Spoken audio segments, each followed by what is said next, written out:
Barbara, you're here again? Of course, a mother should check on her son's household. You were here yesterday too. Is that a problem? Well, it's just that I have deadlines coming up. Deadlines for your little drawings?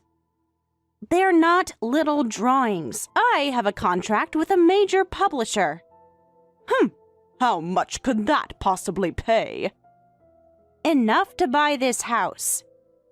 Don't be silly. Jack helped with that. Actually, I bought it entirely with my own money. A wife shouldn't brag about such things. It's not bragging, it's just a fact. By the way, my stomach's a bit empty. Could you make me something? Listen, I'm busy too. You can make something for yourself. What could you possibly be busy with? All you do is sit in your room drawing pictures. That is my work, writing and illustrating comic essays. You keep saying that, but I don't see how drawing can be real work. I have over 2 million followers online. My latest book sold 500,000 copies. Numbers don't mean anything. Real work means going to an office. That's quite an outdated view. Drawing pictures all day and calling it work? That's ridiculous. As I've explained before, I get paid well for this. Money isn't everything. No, but it does validate that this is a real career.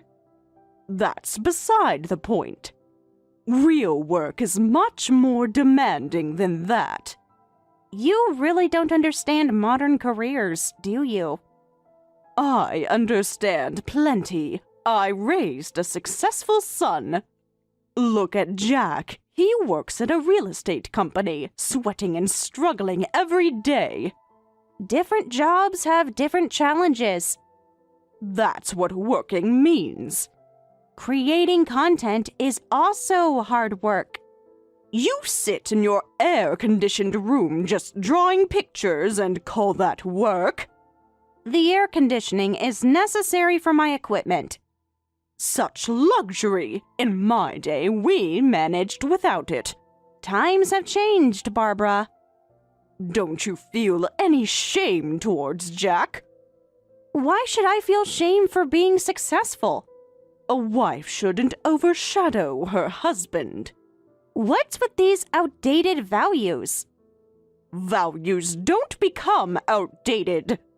Besides, a wife's job is to take care of the house, isn't it? Both spouses should contribute to housework. Jack was telling me that you barely do any housework, even though you're his wife. When did he say that? He mentions it often when he visits me. Jack and I split the chores since we both work. Both work. There you go again. Yes, we both work. That's reality. A real wife would handle everything at home. That's not what we agreed on when we married. Speaking of home... Yes? This house is quite spacious. It suits our needs. Almost too spacious for just 2 people. We like having our own space. And what's your deal coming over every day and just lounging around? I'm not lounging. I'm supervising. We don't need supervision. Clearly you do, given the state of things. I hate to say this, but I could handle it for a few days, but this daily routine is getting to be a bit much. Oh, about that. I've been thinking. About? The commute is quite challenging. Yeah, it is. It takes almost 2 hours each way by train. Exactly. Maybe you could visit less frequently then? Actually, I have a better solution. That's why I've decided to move in. What? Moving in? That's what I'm saying. This isn't something you can just decide. It's such a waste for just two people without kids to live in such a nice house. Hold on, you can't just decide something like that on your own. But I'm not deciding alone. What do you mean? Jack already gave me permission. When did this happen? Actually, Jack was the one who suggested we live together. He never mentioned this to me. He's such a thoughtful son. When exactly did you discuss this? Does it matter? A son doesn't need his wife's permission. How could you make this decision without even consulting me? Why would I need to consult with you? Because I own this house? A wife's property is her husband's property. That's not how the law works. Really, you have no awareness of your role as a wife. My role? Yes, your role. You're quite lacking. But don't worry. About what? I'll train you properly. Train me? To be a proper wife worthy of Jack. I'm not a pet to be trained. With that attitude, no wonder you're struggling. No, thank you. That won't be necessary. What are you saying? This is for your own good, too. I don't need this kind of help. You'll be the one who's most embarrassed by your lack of common sense. Common sense has changed since your day. Though I suppose right now you can't even recognize what's embarrassing. The only embarrassing thing here is your behavior. But someday, when you become a proper wife, you'll thank me for this. That someday is never going to come, because I'm moving out. Oh. And don't bother trying to stop me. You're being ridiculous. No, I'm being rational. You'll regret this. The only thing I regret is not setting boundaries sooner. Boundaries with family? Yes, especially with family. You ungrateful. I've already called a moving company. You're bluffing. They'll be here tomorrow. Jack won't allow this. Jack doesn't have a say in this. We'll see about that. Yes, we will.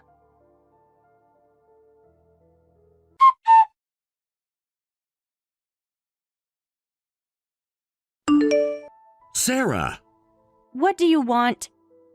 how's it going over there? Where exactly?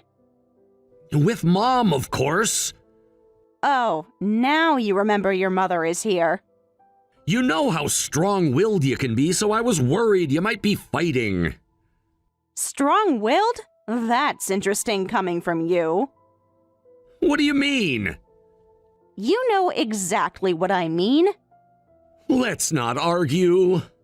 We're not fighting or anything. That's good. I was worried when Mom said you seemed upset.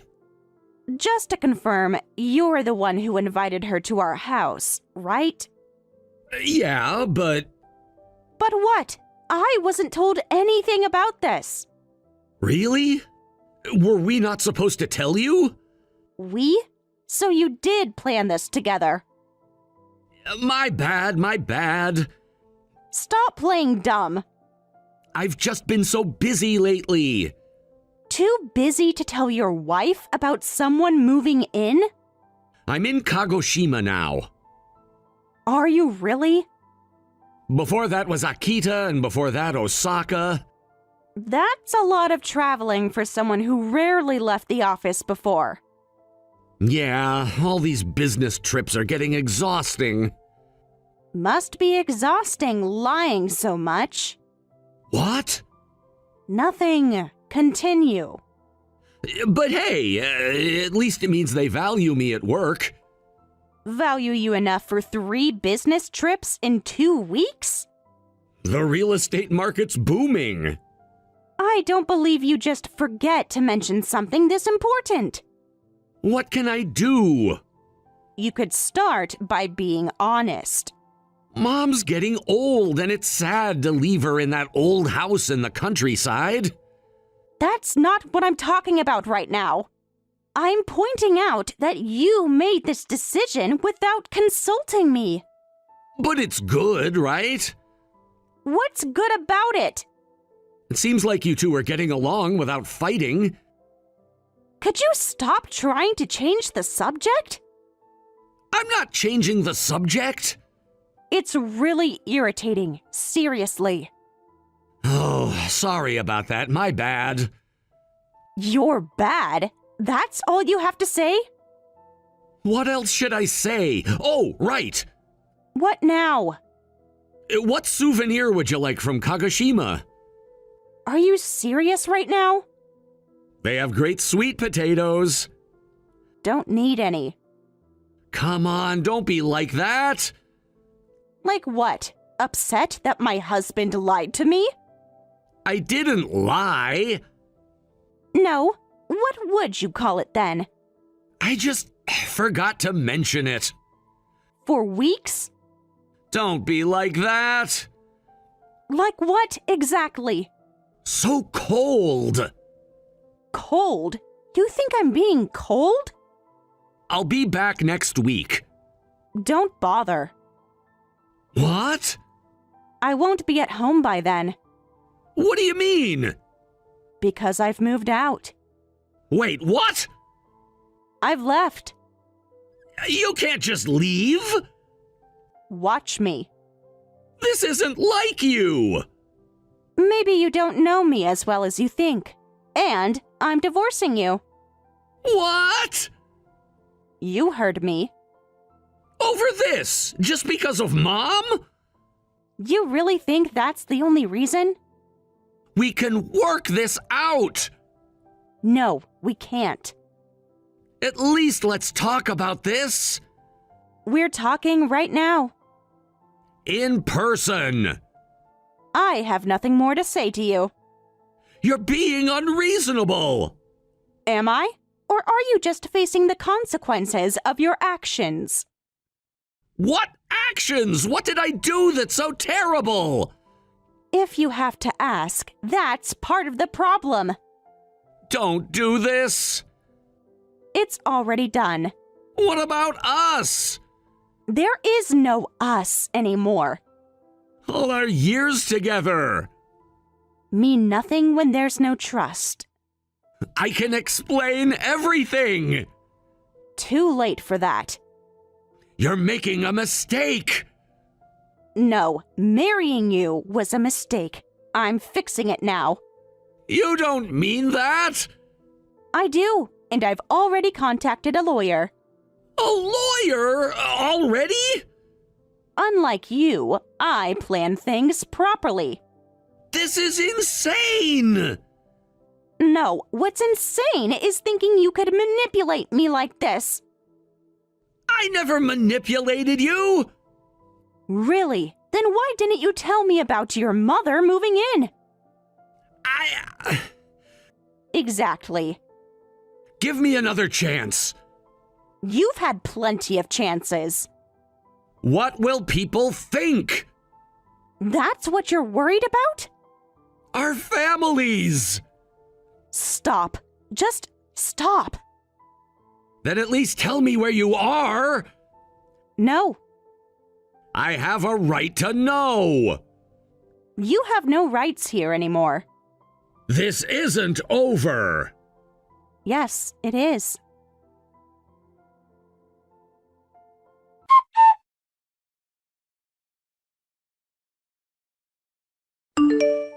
Hey, Mom, what's going on?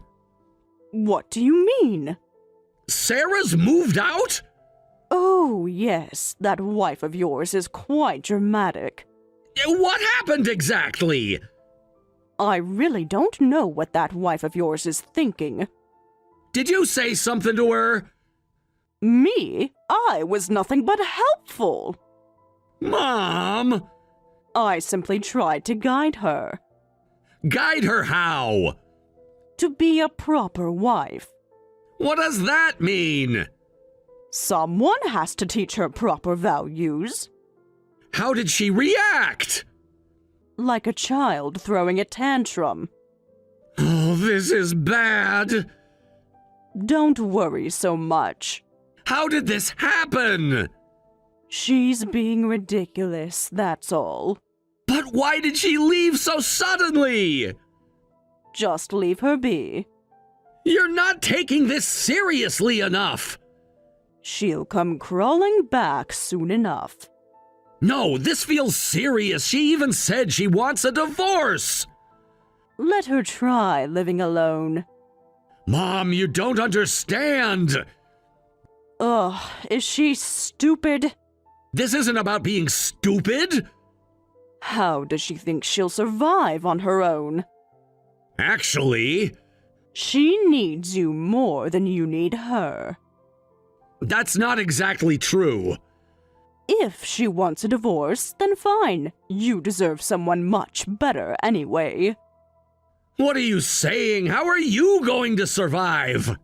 Excuse me? Without Sarah's income.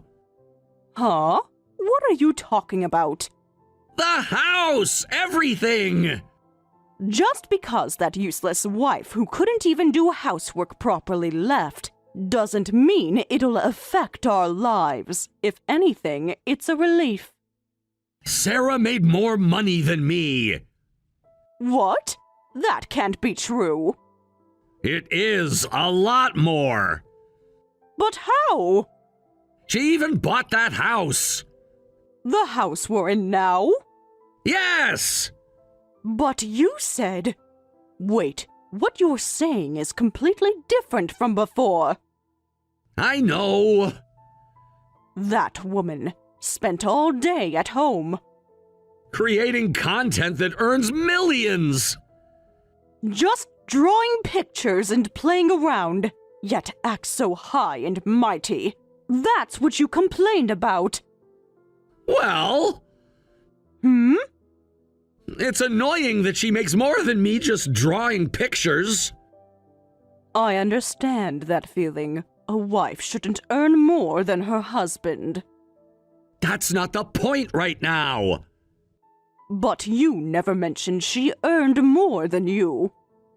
Would you have listened if I had? If I had known that, I would have handled things differently. Like how? Been more strategic. I have my pride as a man, too. Pride? Never mind that. Do something. Like what? Fix this, even if we're going to divorce her. Now isn't the right time. What do you mean? We need to secure our position first. Even if you say that, I said some pretty harsh things to Sarah when she was packing to leave. What kind of things? That doesn't matter now. It matters if it makes her more determined to leave. That's your problem. My problem? This affects you too. At this rate, we won't be able to live in this house anymore. She can't just kick us out. Actually, she can. But I'm your mother. It's her house. This is terrible. You should have been nicer to her. How was I supposed to know? I tried to warn you. No, you didn't. Would you have listened anyway? Of course I would have. Really? What matters now is fixing this. It might be too late. It's never too late. She's already contacted a lawyer. A lawyer? Yes. This is your fault. My fault? You should have told me everything. Would it have changed anything? Of course it would. Like what? I wouldn't have been so direct with her. You mean rude? I was trying to help. Well, that backfired. Don't talk to your mother that way. Sorry, but this is serious. I get it. I'll talk to her. I don't think that's a good idea. Why not? You'll make it worse. Have some faith in your mother. That's what got us into this mess. Watch your mouth. I'm just being honest. What do we do now? I don't know. You must have some idea. Let me think. Think faster. This isn't helping. Neither are you. I need to figure out my next move. We need to figure out our next move. Right now, I need to focus on saving my marriage. And what about me? One problem at a time. I see how it is. Mom, please. Fine, but this isn't over. I know. Fix this, Jack. I'll try.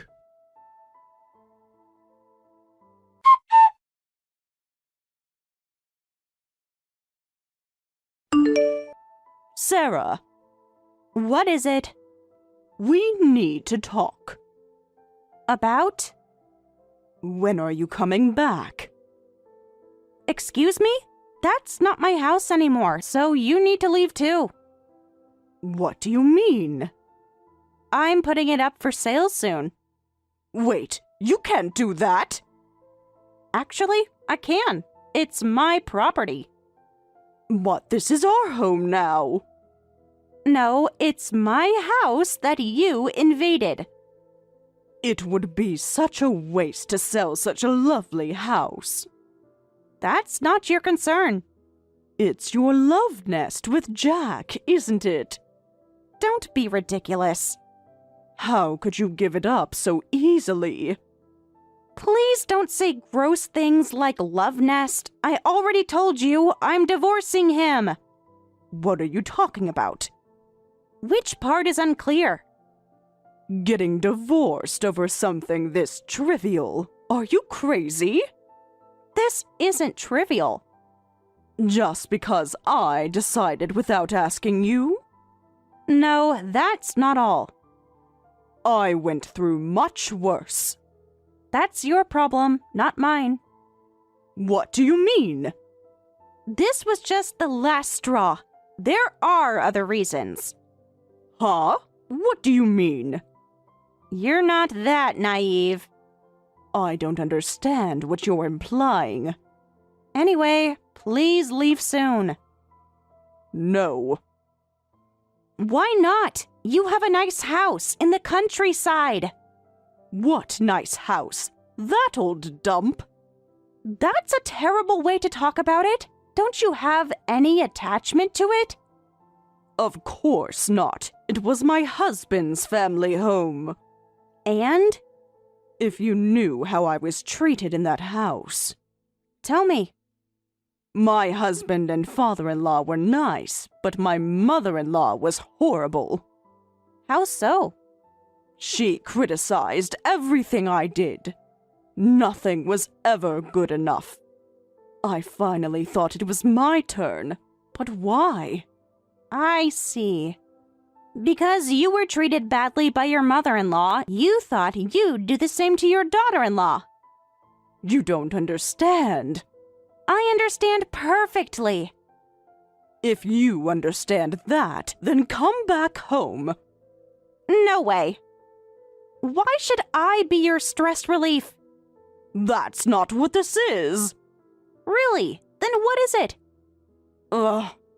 Why do I have to go through this?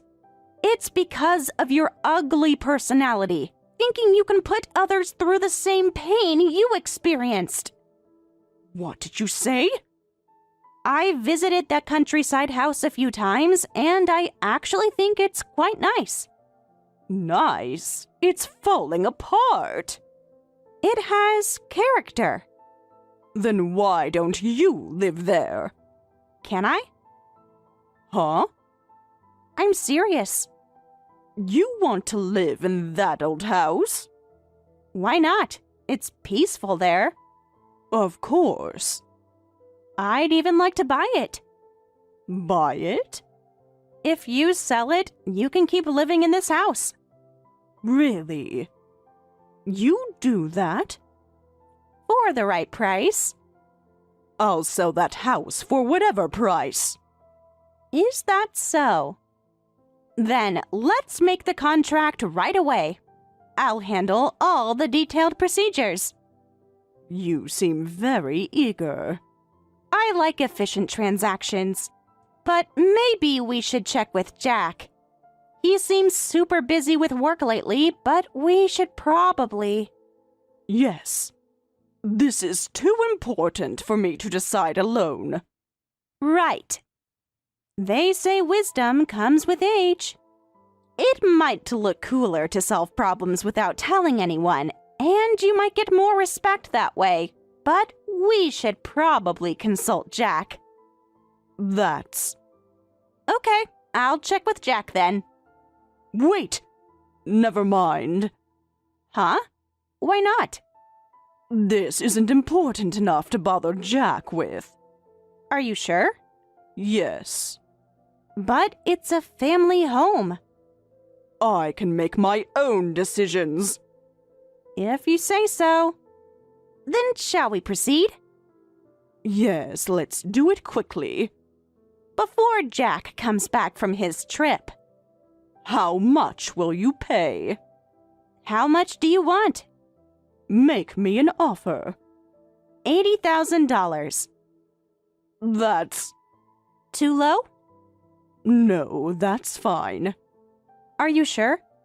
Yes, more than enough. For the house and all the land? Yes, take it all. You seem eager to sell. I just want to be done with it. I understand. When can we sign? I'll have the papers ready tomorrow. So soon? I'm efficient. Good. And you're sure about Jack? Stop asking about Jack. Just making sure. I'm sure. Then we have a deal. Yes, we do. This worked out well. Yes, for both of us. Indeed it did.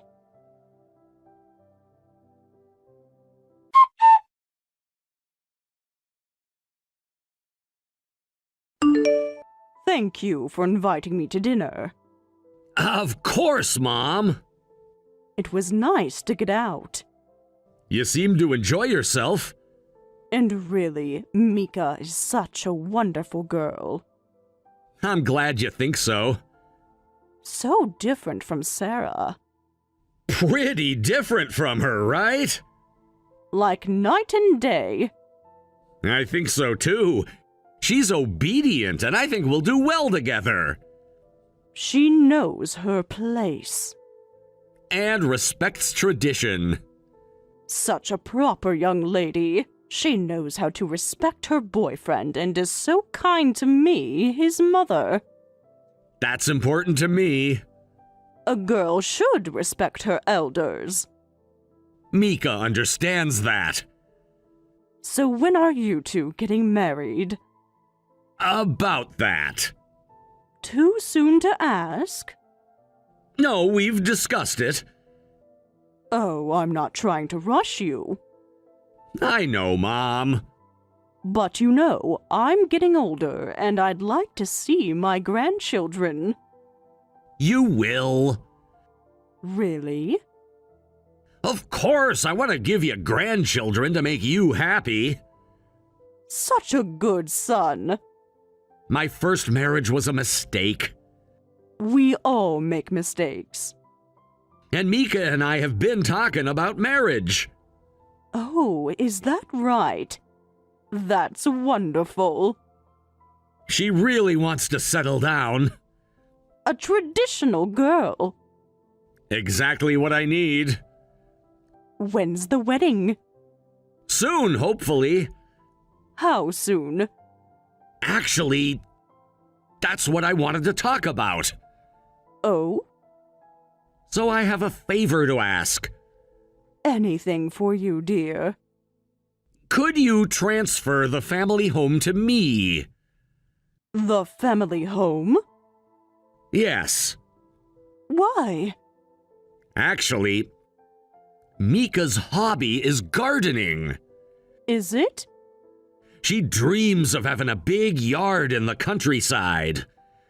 The countryside? So, I'd like you to give me the house and the surrounding land. But I know it's a lot to ask. it's just, I'm sorry, I know you're worried.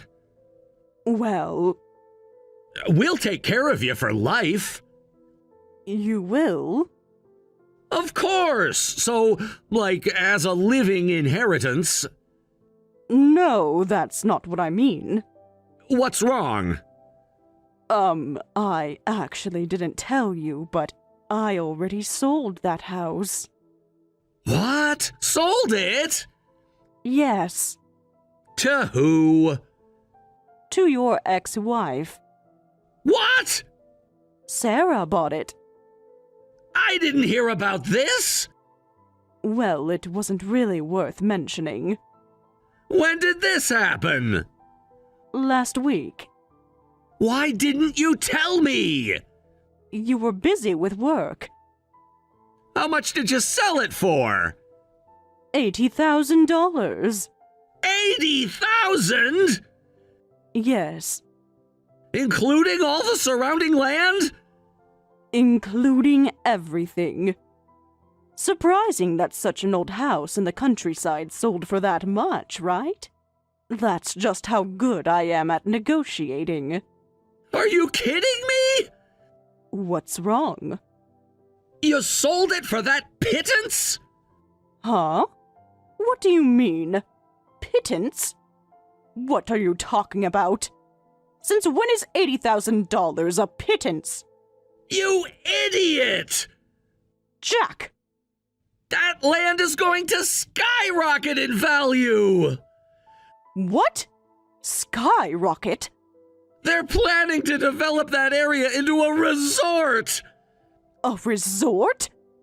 A huge development project! I didn't know. Of course you didn't! Why didn't you tell me?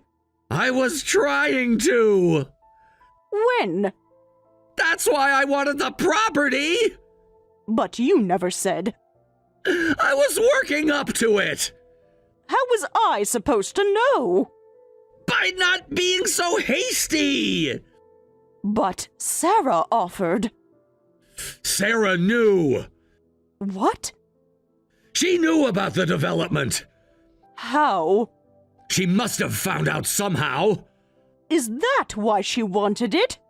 Obviously! Oh no. Do you realize what you've done? I thought I was being clever. Well, you weren't! Don't talk to me like that.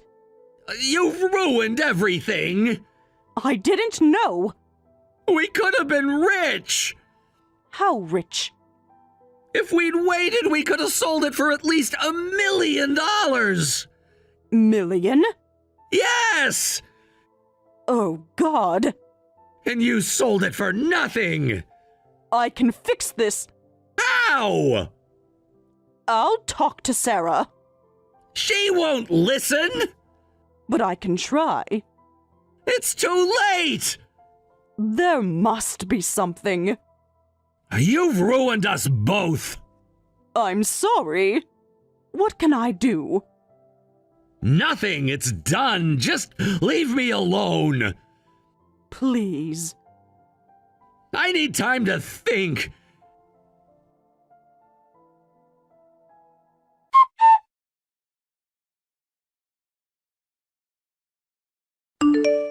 Hey, you scammer!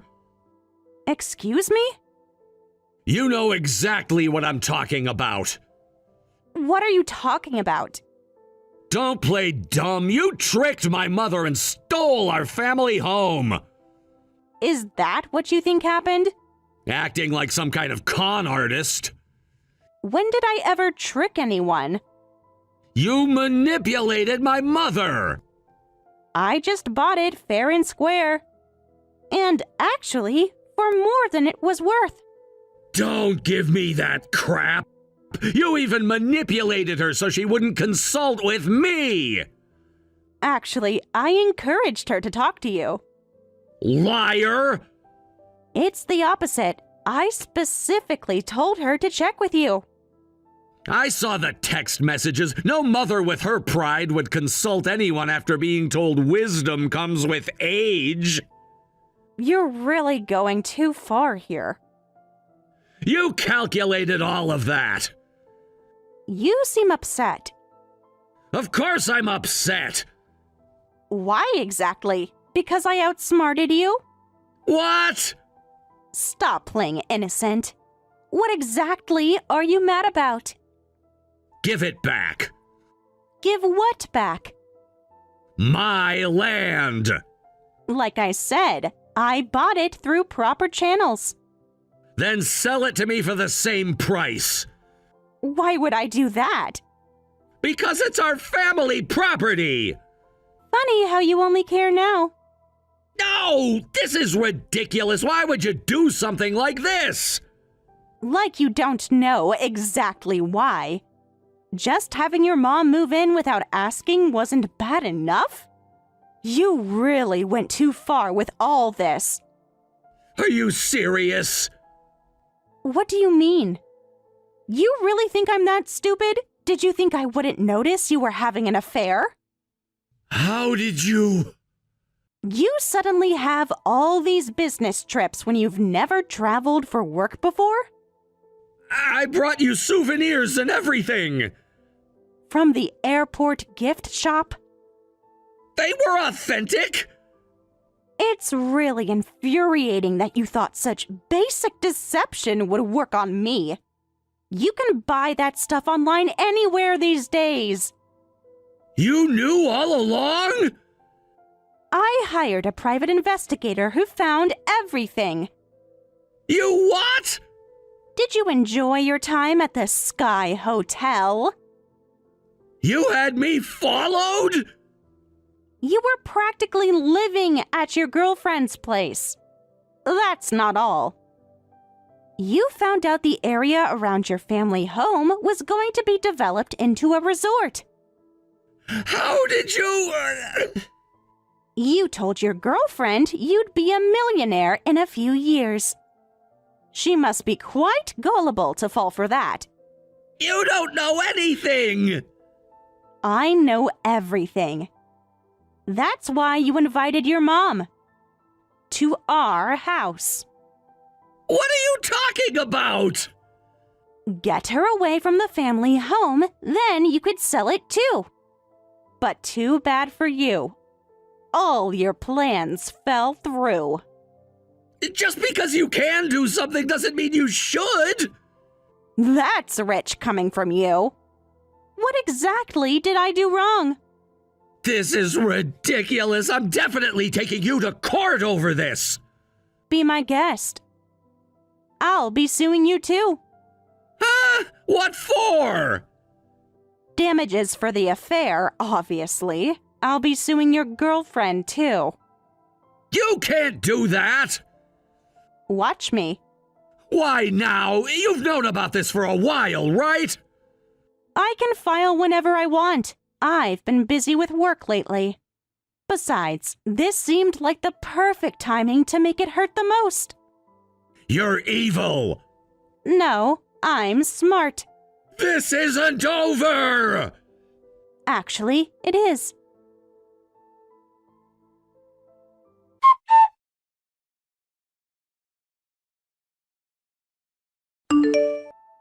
How could you do this to us? Again with this? You've completely destroyed our family. I didn't destroy anything. Because you tricked me out of our house. I've told you before, I just bought it legitimately. The court ruled that way too. If anything, I'm the victim here. Don't be ridiculous. Because of you, Jack has completely changed. That's his own fault. Got dumped by his girlfriend and fired from his job, right? How did you know about that? Well, that's what happens when you access and leak confidential information about resort development. You ruined his life. He ruined his own life. All of this. It's all your fault. Please, I'm begging you. Begging me what? Give back the house. My house. That's impossible. It's my property now. Why? My son has completely cut ties with me. And that's my fault. How? Don't you feel any sympathy? If you just give the house back, everything could go back to normal. I don't feel an ounce of sympathy. How cruel. No wonder Jack cheated on you. Instead of blaming me and Jack for everything, try looking at yourself for once. You're the last person I want to hear that from. Oh, right. I forgot to mention, you need to move out of the house by the end of the month.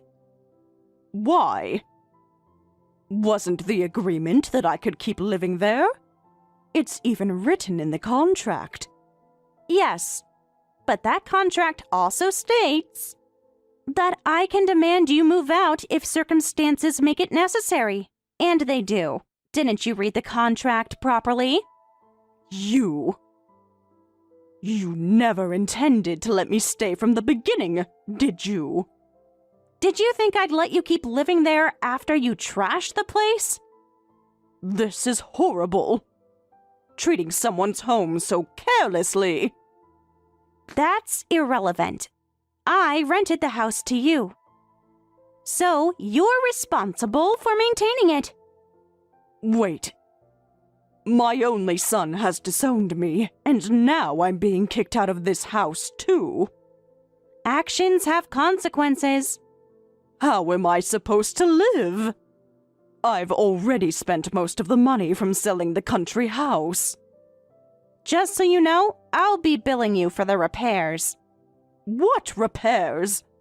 Yes, from what I've seen, the damage is quite extensive. How much destruction did you cause? The interior must be even worse. I guess whatever money you have left will be completely gone. No. Yes. You can't do this. I can, and I will. Haven't you hurt us enough? You both brought this on yourselves. Please, have mercy. Like you showed me mercy?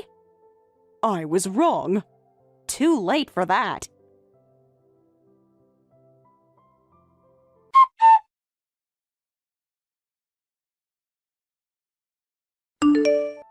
Afterward, I properly billed her for repairs and kicked her out of the house. She lost everything.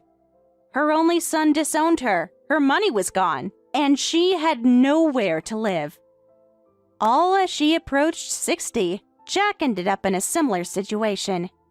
He lost his girlfriend and his job, but what shocked him most was losing the happy future he'd imagined.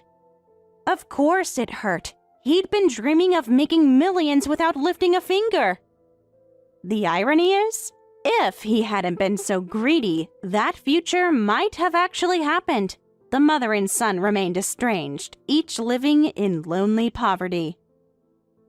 This whole experience was incredibly painful for me too. No amount of damages or seeing them suffer could heal the wounds of betrayal. But, fortunately, I write comic essays for a living. When I channeled my stress into a comic and posted it online, it went viral. Sure, there were some negative comments saying I went too far, but those mostly came from men. Women showed understanding and support. And a few years later, that resort development deal came my way. Surprisingly, the value of the land I bought ended up being even higher than what Jack had anticipated.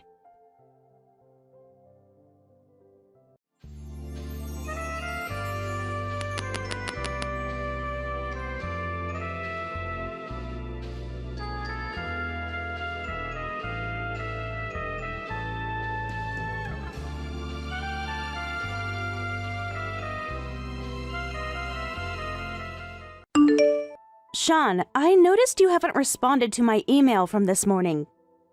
Could you let me know if you received it? Yeah, I got it. Great. Could you confirm you'll have them done? Whatever. I need a clear confirmation. Fine, I'll look at them, but I don't see why I have to take orders from someone who couldn't even finish school. Sean, please keep this professional. Professional? That's rich coming from a dropout. I understand you have concerns about my background, but right now, we need to focus on the task at hand. The task at hand is that we have an unqualified person trying to give orders. They're standard procedural requests. Well, if it isn't the dropout girl playing at being a professional. I'm heading out on a business trip tomorrow, and I sent you some additional documents regarding the handover of certain tasks. Could you please review them? Listen, just because your daddy owns the company doesn't mean you can order me around. This isn't about authority. It's about ensuring smooth operations while I'm away. Oh, so now you're concerned about operations.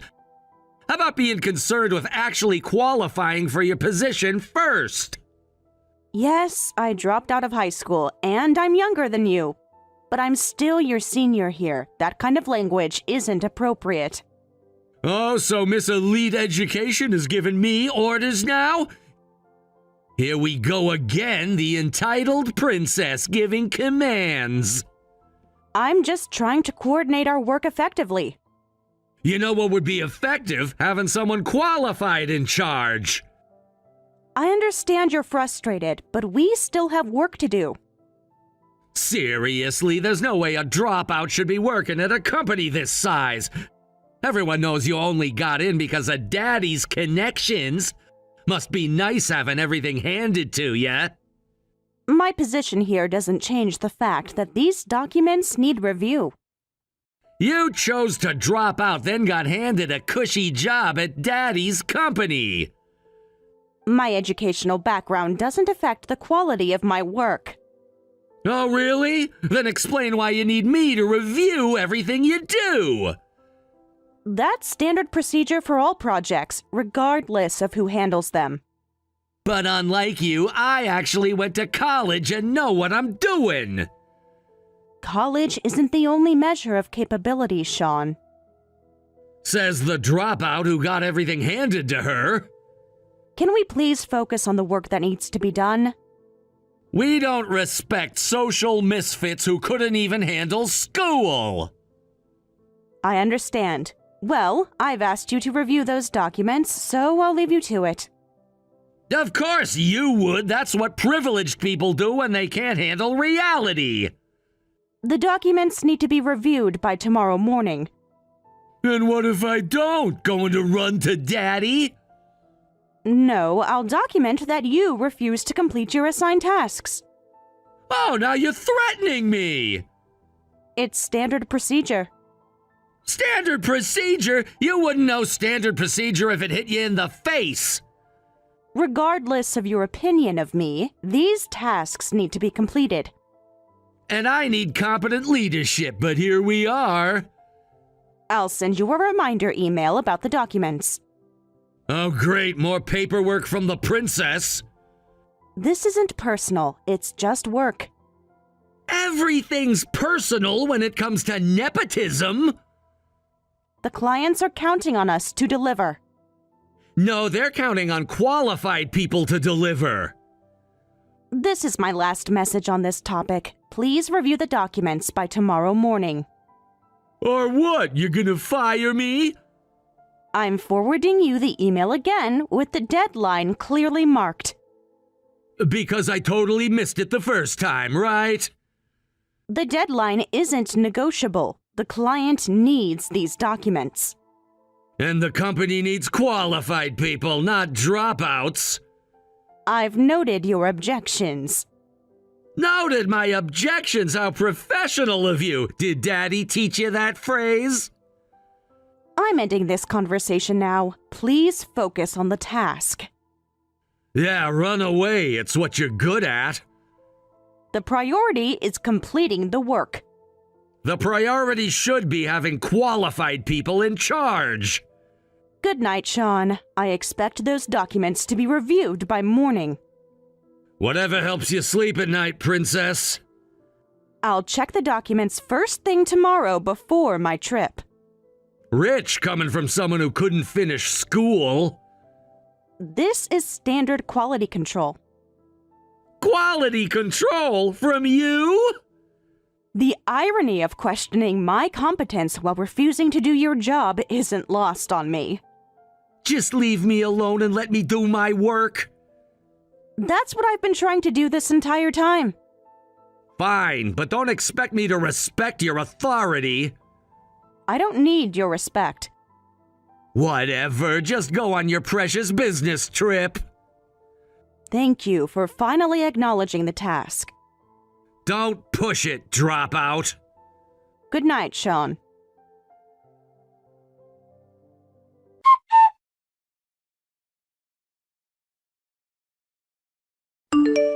Amy, I'm so sorry to interrupt your trip, but you need to come back right away.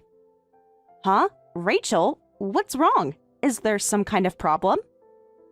Amy, I've been trying to call you but couldn't get through. Are you in a meeting? Just finished one. My phone was on silent. What's happening? You never message like this. It's your father. He collapsed. My father? What happened? Is he okay? The meeting was going normally. He was presenting the quarterly reports. Then suddenly... Rachel, please, tell me what's happening. I don't know. He suddenly collapsed during a meeting and was rushed to the hospital. He's not responding to us at all. It looks really serious. No way. Which hospital? I'm leaving right now. St. Mary's. The doctors are with him now. I'll head back right now. Amy, I need to tell you something. What is it? Rachel, please answer me. Amy, your father didn't make it by the time we got him to the hospital. No, this can't be happening. You're wrong. Please, tell me you're wrong. I'm so sorry, Amy. We did everything we could. The doctors tried their best. I should have been there. I was supposed to be there. It was a brain aneurysm. The only comfort might be that he passed peacefully. Amy, are you okay? How can I be okay? I just lost my father. I wasn't even there to say goodbye.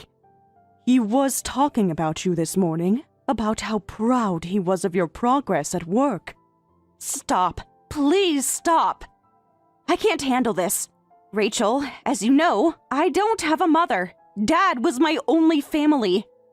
I know, sweetie. I know how close you two were. The last thing I said to him, I just complained about work.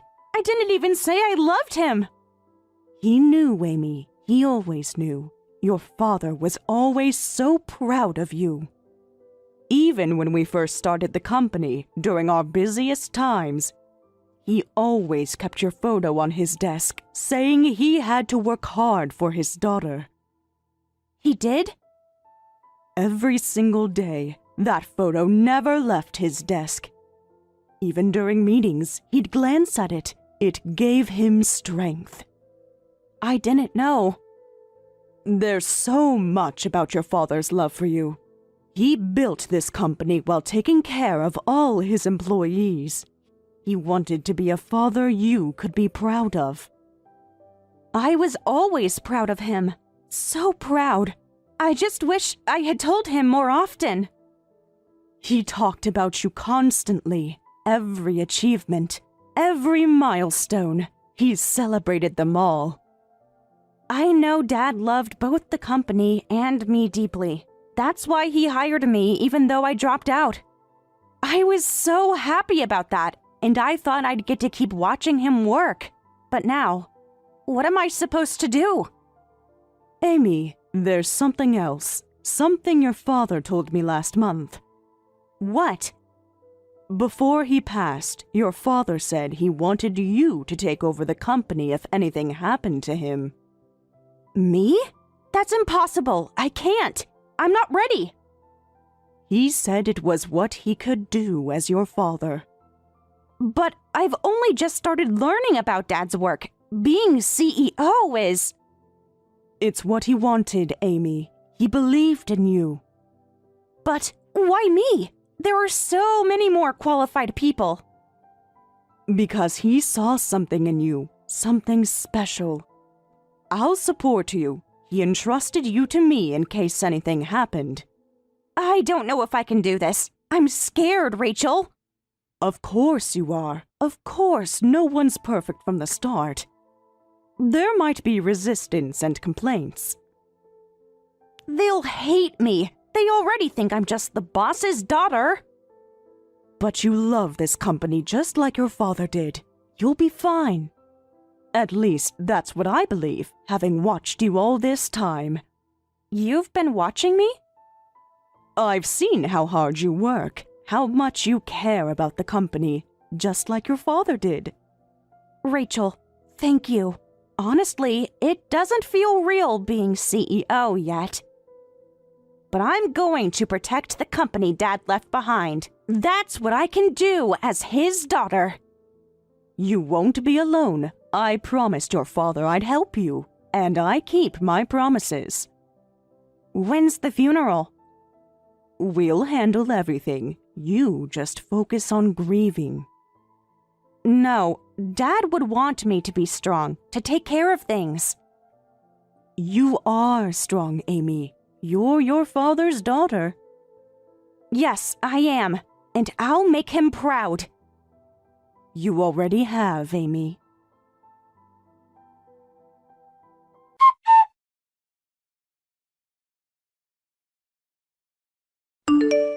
Hey, what's this all about? There's a rumor going around the office about the new CEO. Yes, there will be an official announcement soon. Why is a dropout like you becoming CEO? This was the former CEO's wish. I know I'm inexperienced and might cause some inconvenience, but let's work hard together. What? This has to be a joke! It's not a joke. The board has already approved it. The board must be out of their minds, or you manipulated them somehow. I didn't manipulate anyone. This was my father's decision. You've gotta be kidding me. Why should I take orders from a dropout? My educational background doesn't define my ability to lead. Oh, really? Then what does? Your vast experience doing nothing? You're just Daddy's spoiled little girl who's now getting handed the CEO position too? How shameless can you get? I understand you're upset, but this isn't productive.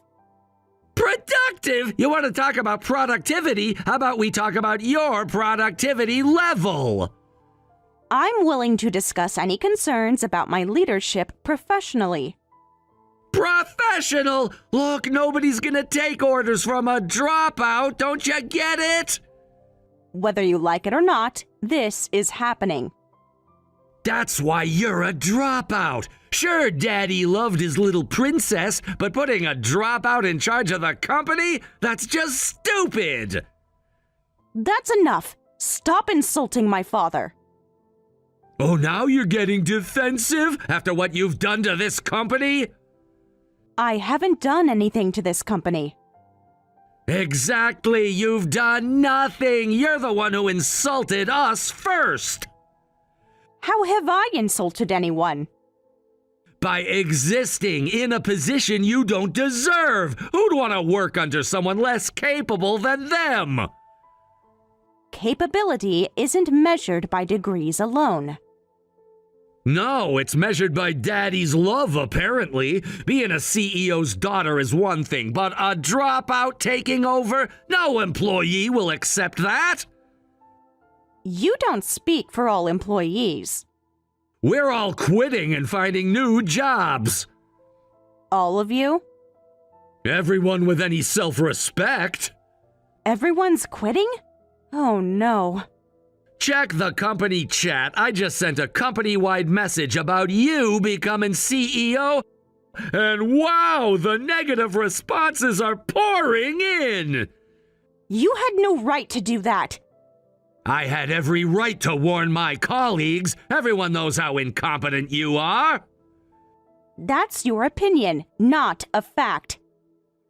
Oh, really? Let's see what the others think. Who'd want to follow a spoiled brat like you? This is horrible. Truth hurts, doesn't it? You're deliberately causing chaos.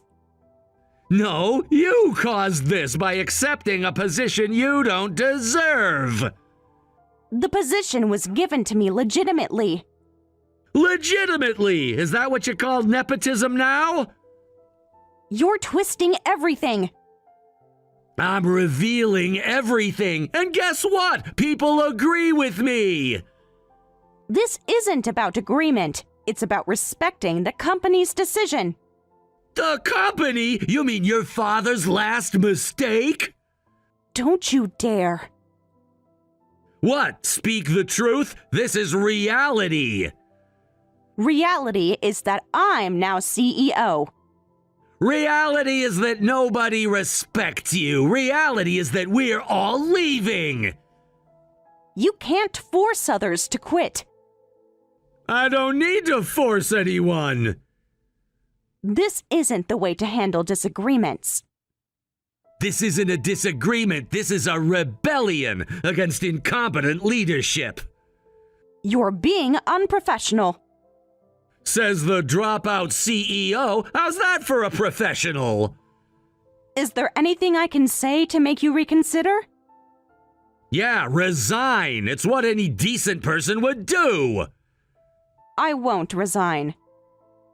Then watch your company crumble. Watch as everyone with talent leaves. Those who want to leave can leave.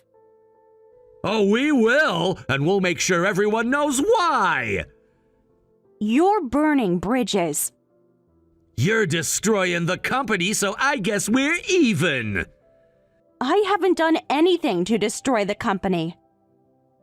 Your mere presence is destroying it. Your status as CEO is a joke. If that's how you feel, then leave. Oh, I'm leaving. We're all leaving. Good luck running things alone, dropout. You don't need to be so cruel about it.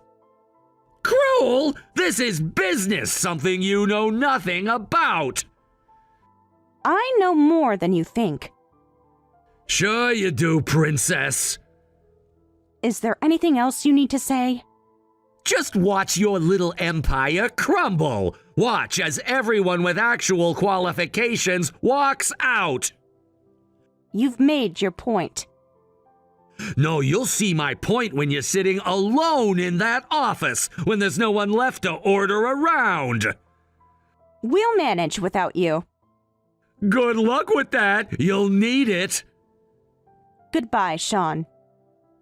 Goodbye, Miss CEO. Enjoy your empty kingdom.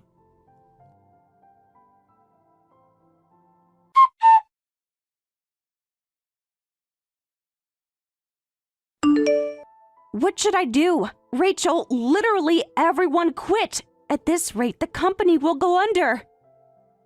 How many exactly left? Almost the entire development team, most of marketing, half of accounting. I'm so sorry. This is all my fault. Don't apologize yet. Let me check something. What's there to check? The company is falling apart. Actually? Oh my, this is wonderful. What are you talking about, Rachel? How can this possibly be wonderful? Let me show you something. I've been analyzing our productivity metrics. Metrics? At a time like this? Trust me on this. Look at who's leaving. Does it matter? We're losing everyone. It matters very much. I've been thinking that we have too many people collecting paychecks without doing any real work. Rachel, these are our colleagues. Were our colleagues, and I'm being objective here. Too many unnecessary expenses. But they all contributed something. Did they? Let me share some numbers. Numbers won't change the fact that we're in crisis. Crisis or opportunity? So having them all quit at once is actually a great cost-cutting measure. Don't say it like that. They all worked hard for the company. Did they really? Let's look at Sean's team. What about them? Their productivity was 40% below average, yet they had the highest overhead. That can't be right. The numbers don't lie. There were more people trying to make easy money for themselves than people actually working for the company's benefit. Still, of course, that's one way to work, so I'm not criticizing them. It feels wrong to talk about them this way. I'm not being cruel, just practical. This time, people just left because they thought they couldn't coast under your leadership. That's all there is to it. But what do we do now? The work still needs to get done. Rachel and I can't run the company alone, and even if we hire new people, it'll take time to train them. We're not alone. The building feels pretty empty. Look who stayed. Just a few part-timers. Who happen to be our most efficient workers. We can't inconvenience our clients during that time. Who says we will? How can we not? We lost most of our workforce. But not most of our productivity. What do you mean? Remember that automation project? The one that got shelved? Maybe it's time to dust it off. Amy, as CEO, you'll always need to make important decisions. Now is one of those times. What do you mean? What kind of decision? Actually, I have a good idea. I'm scared to ask. Don't be. This is an opportunity. To do what? To rebuild better than before. How? First, we need to look at who's essential. Aren't all employees essential? In theory, yes. In practice... Rachel! I'm being realistic. We need to be strategic now.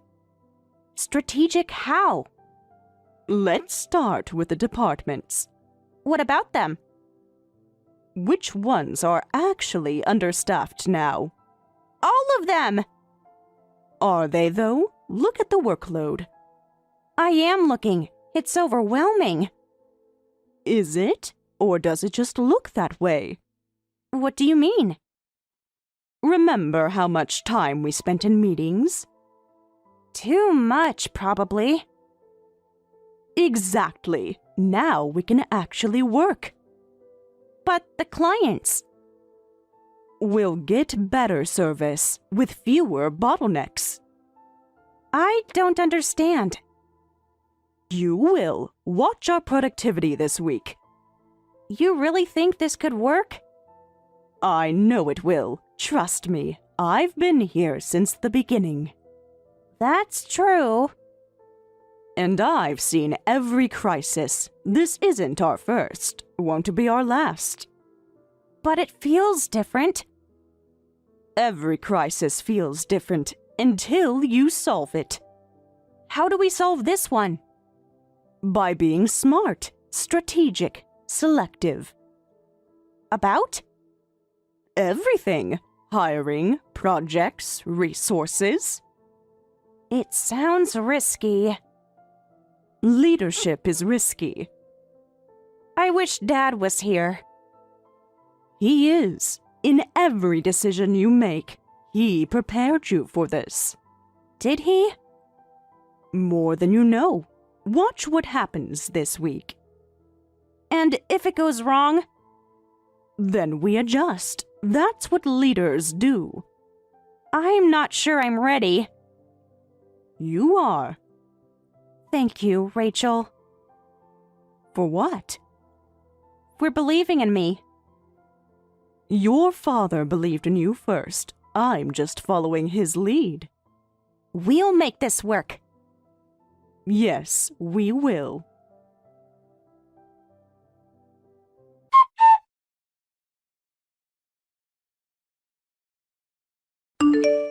Long time no see, Sean. What brings you here?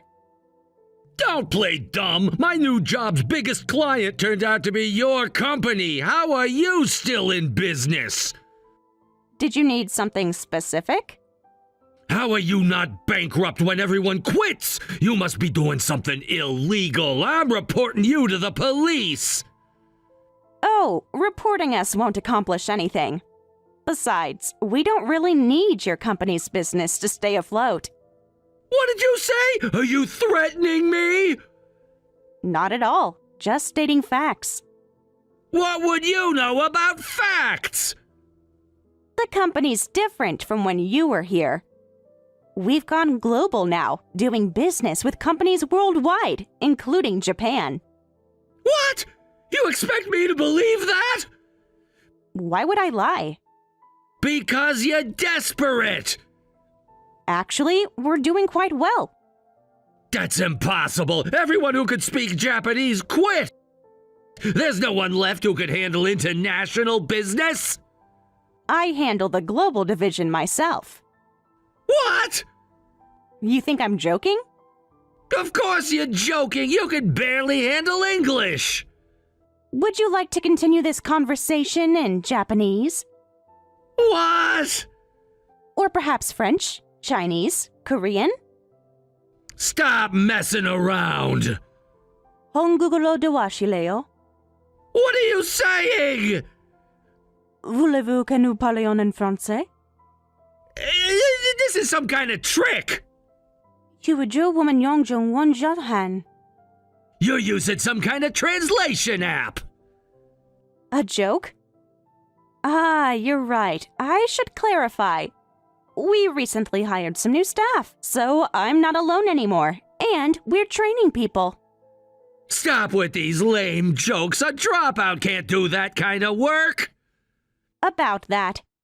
I actually speak 5 languages, including Japanese. Anyone can claim that. Would you like me to demonstrate more? This isn't possible. The reason I dropped out was actually because my IQ was too high. These days, there's a term for it, gifted. But when I was in school, that wasn't even a recognized concept. Wait a minute. Gifted means like super smart, right? That's right. By the time I finished middle school, I'd mastered English, Chinese, Korean, and French. And understood college-level math. You're lying. Want me to solve some equations for you? This can't be real. But that made it hard to fit in, and I didn't feel like going to high school. That's impossible! If you're that smart, you should have been better at your job! Actually, I helped with Dad's work secretly. I kept quiet because I didn't want to stand out. But everyone saw how you worked! They saw what I wanted them to see. I joined the company because Dad was worried about my lack of social skills. You know, a company is a great place to learn social manners and communication. So all this time? All this time, I was learning from everyone, including you, Sean. Learning what? How people interact, how they think. Only Dad and Rachel knew I was gifted, so I understand why people would assume being a dropout meant I lacked intelligence. This is impossible! Remember those reports you struggled with? What about them? I wrote the original templates. No. In 5 languages. You're lying. Check the metadata on the files. This isn't real. I am who I am today thanks to Dad, this company, and Rachel. So I'll use my abilities to protect what's important to me. But you were just the boss's daughter. I was never just anything, Sean. We haven't done anything wrong. Damn it, don't get cocky, dropout. No matter how smart you are, you're still just a dropout. Education doesn't define capability. Don't look down on me. I'm not looking down on you. I'm looking forward. This isn't over. Actually, it is. It was over the moment you chose to judge without understanding. I'll expose you. Expose what? That I'm multilingual, gifted, good at my job? This isn't fair. Fair? Like how you treated me? That was different. Yes, it was. Because I never judged you. I'll get you for this. No, Sean, you won't. Because unlike you, I actually know what I'm doing.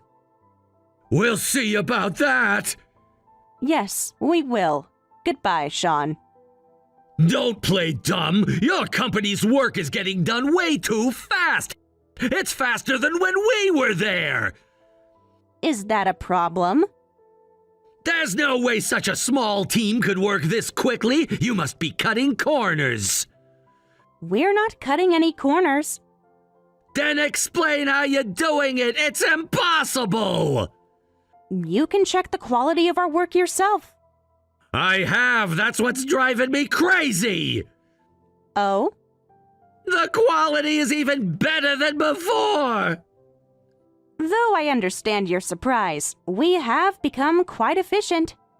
This is beyond efficient. What are you really doing? But for that, you can thank Rachel and the other part-timers who stayed. What? Part-timers couldn't possibly do that. Oh? Don't you know? Know what? Rachel was a founding member and former VP of the company. What? VP? You're lying. She switched to part-time after getting married and having kids. But she was just a part-timer. Was she? Did you ever actually look at her work? Of course I did. She just did basic tasks. But you know how busy housewives are, right? As she puts it, she's an impatient mom who needs to cut corners wherever possible. So she even wrote programs to automate half her work. What programs? The ones you never noticed. What's with that? I mean, I knew she worked fast, but I thought she just had a light workload. Actually, Rachel does more work than you ever did. That's impossible. Want to see the numbers? What numbers? Productivity metrics, task completion rates, error rates. Those don't mean anything. She's just efficiency focused, so she gets things done quickly. And to get back to the point, Rachel actually proposed something. What now? She asked if we could use the system she'd kept in storage. What system? Apparently, she'd created this fully automated program a while back, but wasn't sure about implementing it, so she kept it stored away. What's with this system? If you had something like that, why didn't you use it before? The program apparently had some bugs and was still in testing. And now suddenly it works? Plus, we didn't want to rely too heavily on programs, and there was a possibility it could take away other people's jobs, so it was shelved. So you're replacing people with machines? No, we're augmenting our team's capabilities. but we had no choice but to use it this time. And, as CEO, it was a big decision. But I'm glad we did it. Of course you're glad. You're probably making a fortune. Actually, I'm actually a little grateful to you all for making that decision possible. What gratitude! Your pathetic company somehow survived! More than survived. We're thriving. Only because you're cheating? What exactly bothers you so much? You already quit the company. It pisses me off! A dropout being CEO is just wrong! Know your place at the bottom! My place? I think I found it. At the bottom? Your company should just go bankrupt! Is that really what you want? Yes! You should fail! Why? Because you don't deserve success! And you think you do? I have a degree! And what have you done with it? Exactly. This isn't over. Actually, it is. We'll see about that.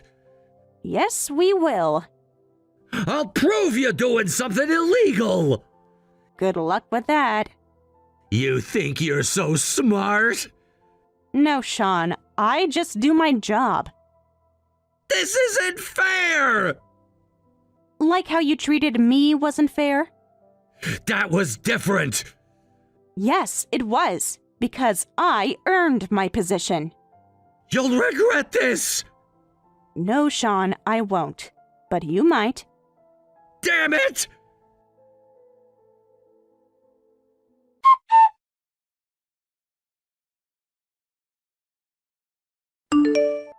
Answer me! I know you did this! Did what exactly? You old hag! Look what you've done to me! Such harsh words after not seeing each other for so long. No wonder you got demoted. You reported me and made me look like the bad guy! Why did you do that? Bad guy? This is much more serious than that. What are you talking about? I didn't do anything wrong! Really, let's review your actions, shall we? There's nothing to review! You verbally abused the CEO of a client company. That's defamation, which is a crime. I didn't abuse anyone! I just told the truth!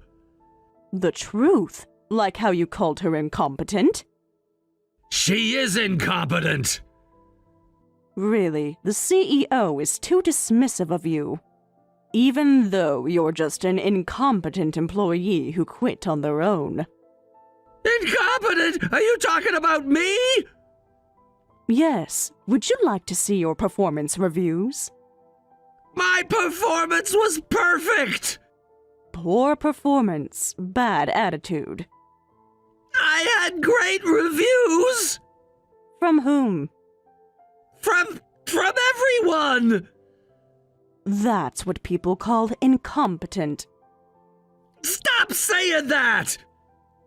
The CEO only cares about capable people, or rather, I advised her to focus on that.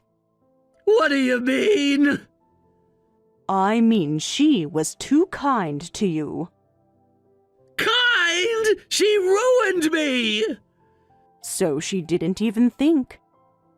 To report your abuse to your company. There was no abuse! Really? So I reported it instead. Is there a problem? Of course there's a problem! When did I ever abuse anyone? Everything is recorded in the line messages, which I forwarded to your employer. You can't do that! Actually, I can, and I did. Considering you verbally abused an important client, you should be grateful you only got demoted. Grateful? Grateful? Why do you succeed while I end up like this? Let me tell you why you're in this situation. Would you like the short version or the detailed explanation? Just tell me! Our company succeeded because you left. That's ridiculous! Is it? Because you were overconfident in your abilities and neglected your work. I did my work perfectly! Define perfectly. I got everything done! Eventually, after multiple revisions, with constant supervision. That's normal! In terms of numbers and results, you weren't exceptional in any way. You're lying! The data doesn't lie. You should face reality. What reality? The reality that you were never as good as you thought.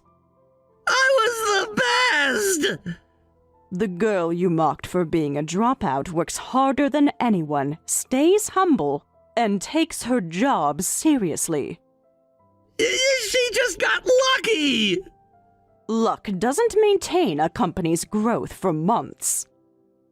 She must be cheating somehow! The fact that you couldn't see that shows you have no real ability.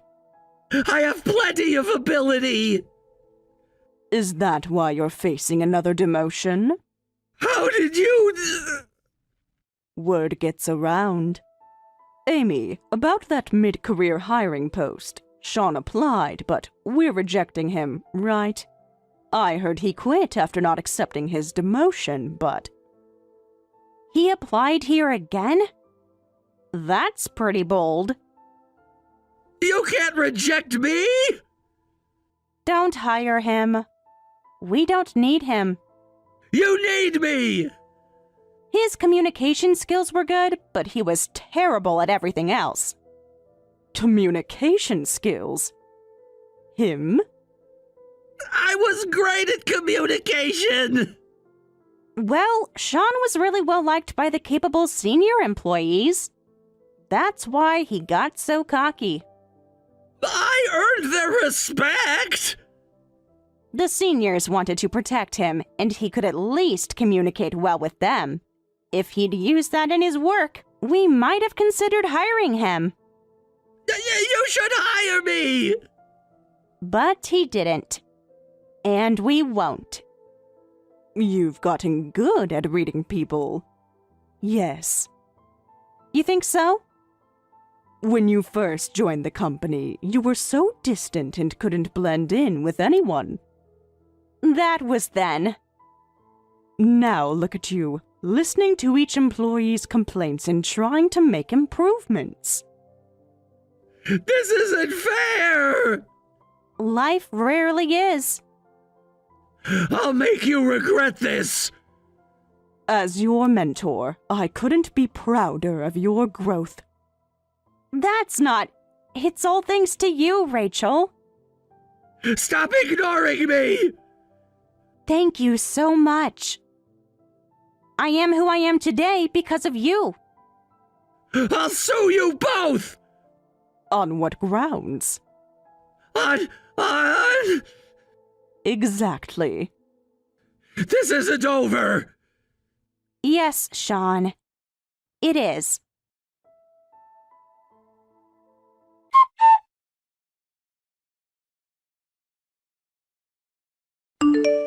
Rachel, you love working, don't you? What brought this on? I've been watching you. I can tell how much you enjoy it just by watching you. Is this about the automation system? No, it's about you. I've been thinking. About? About how much you've given to this company. It's my job. It's more than that. You could have left when everyone else did. I would never. I know. That's why I want to repay you. Repay me? You love the work, don't you? Of course I do. But you're holding back. What do you mean? I see how you limit yourself. How you don't take credit for your ideas.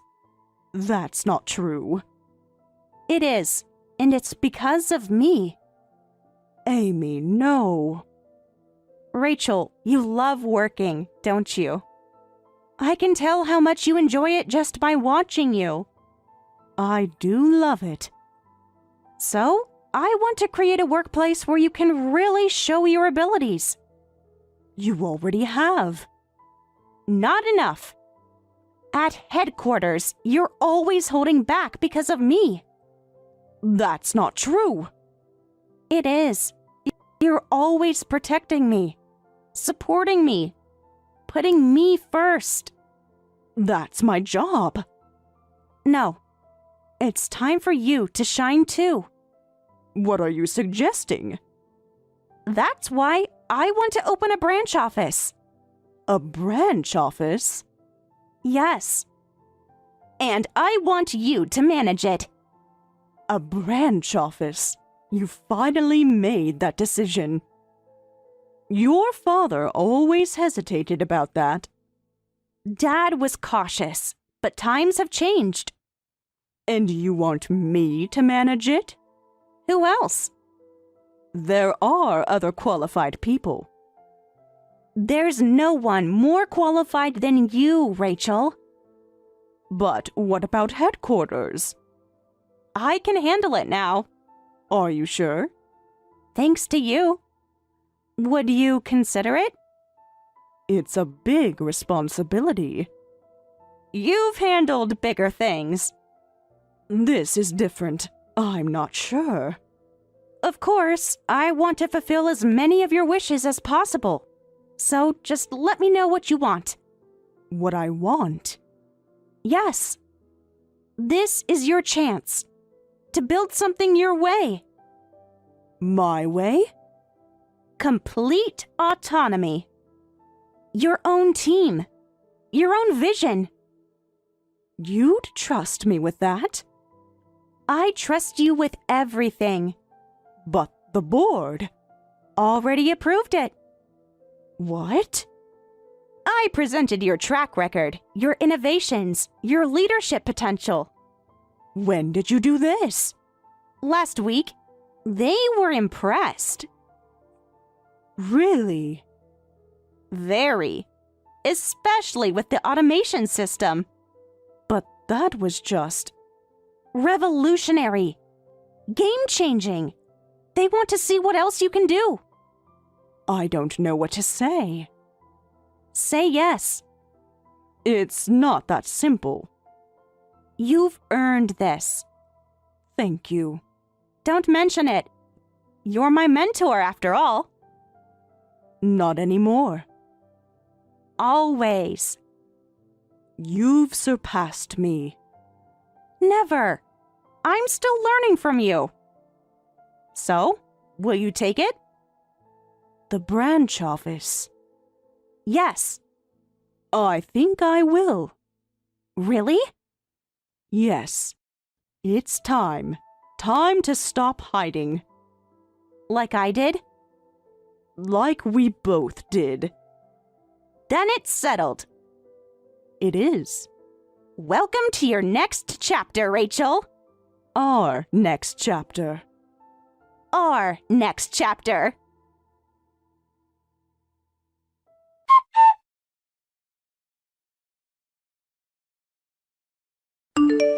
Sean couldn't find a job and now works at a convenience store. Apparently, he's being bossed around by the part-time moms there, a fitting end for someone who looked down on everyone else. Meanwhile, I'm working with Rachel to grow the company, and we've become incredibly successful. We now have a branch office, the company's doing great, and everything's working out perfectly. I'm so glad I could report all this success at Dad's grave.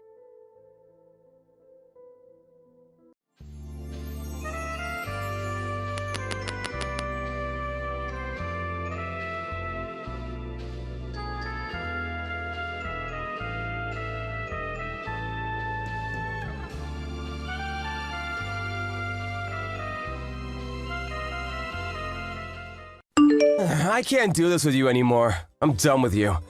Let's get separated, Mary. Goodbye. Okay, cool. Let's do it, Steve. Wait, what? Huh? What the hell is that about? Is that easy for you? Shouldn't you I don't know, be a little troubled or something? How are you able to be so calm about all of this? You should be more shaken up or something. That's weird. You don't like it when I'm okay with you divorcing me? I don't understand why. You're the one that asked me for a divorce, right? You should be glad that I'm accepting of your decision. By the way, I want to know, what's the reason you want to divorce me? I got tired of your lazy and brutish behavior around the house.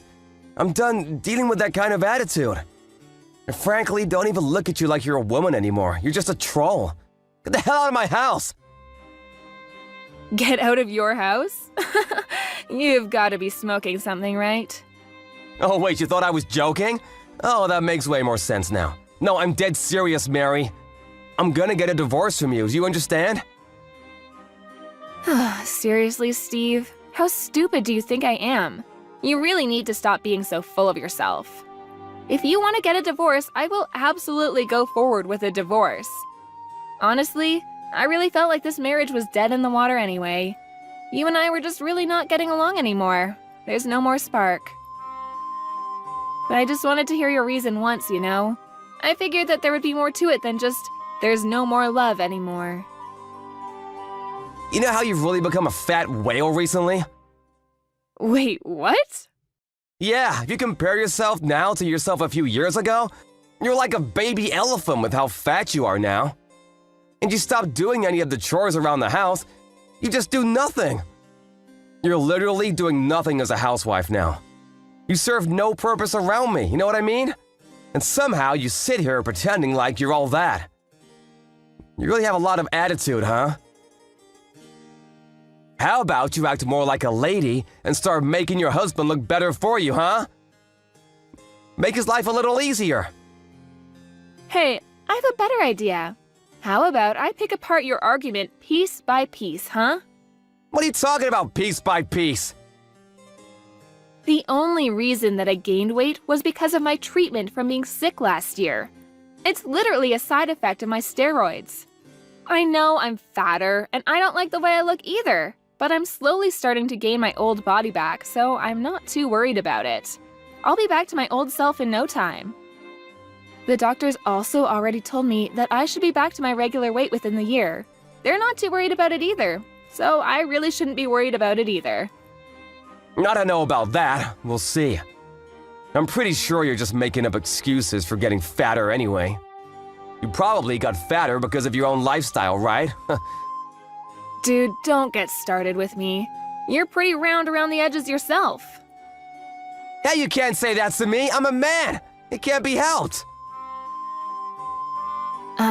Okay, so it's alright if you lose weight and become fat, but I'm not allowed to gain weight because of side effects from life-saving treatment? I'm really okay with whatever at this point. Everything you say has no effect on me at all. Also, you were talking to me about how the chores around the house were starting to get sloppy. That would be because you quit your job, Steve. And after you quit your job, everything started going to shit. Because I had to start working a full-time job to make sure that our house was able to survive. I wasn't at home nearly as long as I used to be when, you know, I had a functioning husband. You're gonna blame it on my work? How dare you? I actually work full-time right now, too. You can't use that against me. I'm working my 9-to-5 job too, and I'm actually making more money than you right now. But you don't seem to really be doing any of the chores at all, and I'm still having to pick up all the slack. You seem to be cutting back on the time that you come home on your own too. No one said you don't come home to help out. I feel like, realistically, you just haven't realized that I'm having to do all of that for you. Stop being such a smartass. Oh my god. You're so annoying. That whole attitude is so damn annoying. Ugh. So annoying. That's literally all you say as soon as someone shoves something in your face that proves you're in the wrong. You're such a child. I was honestly considering getting a divorce with you two. I know, surprise, surprise, right?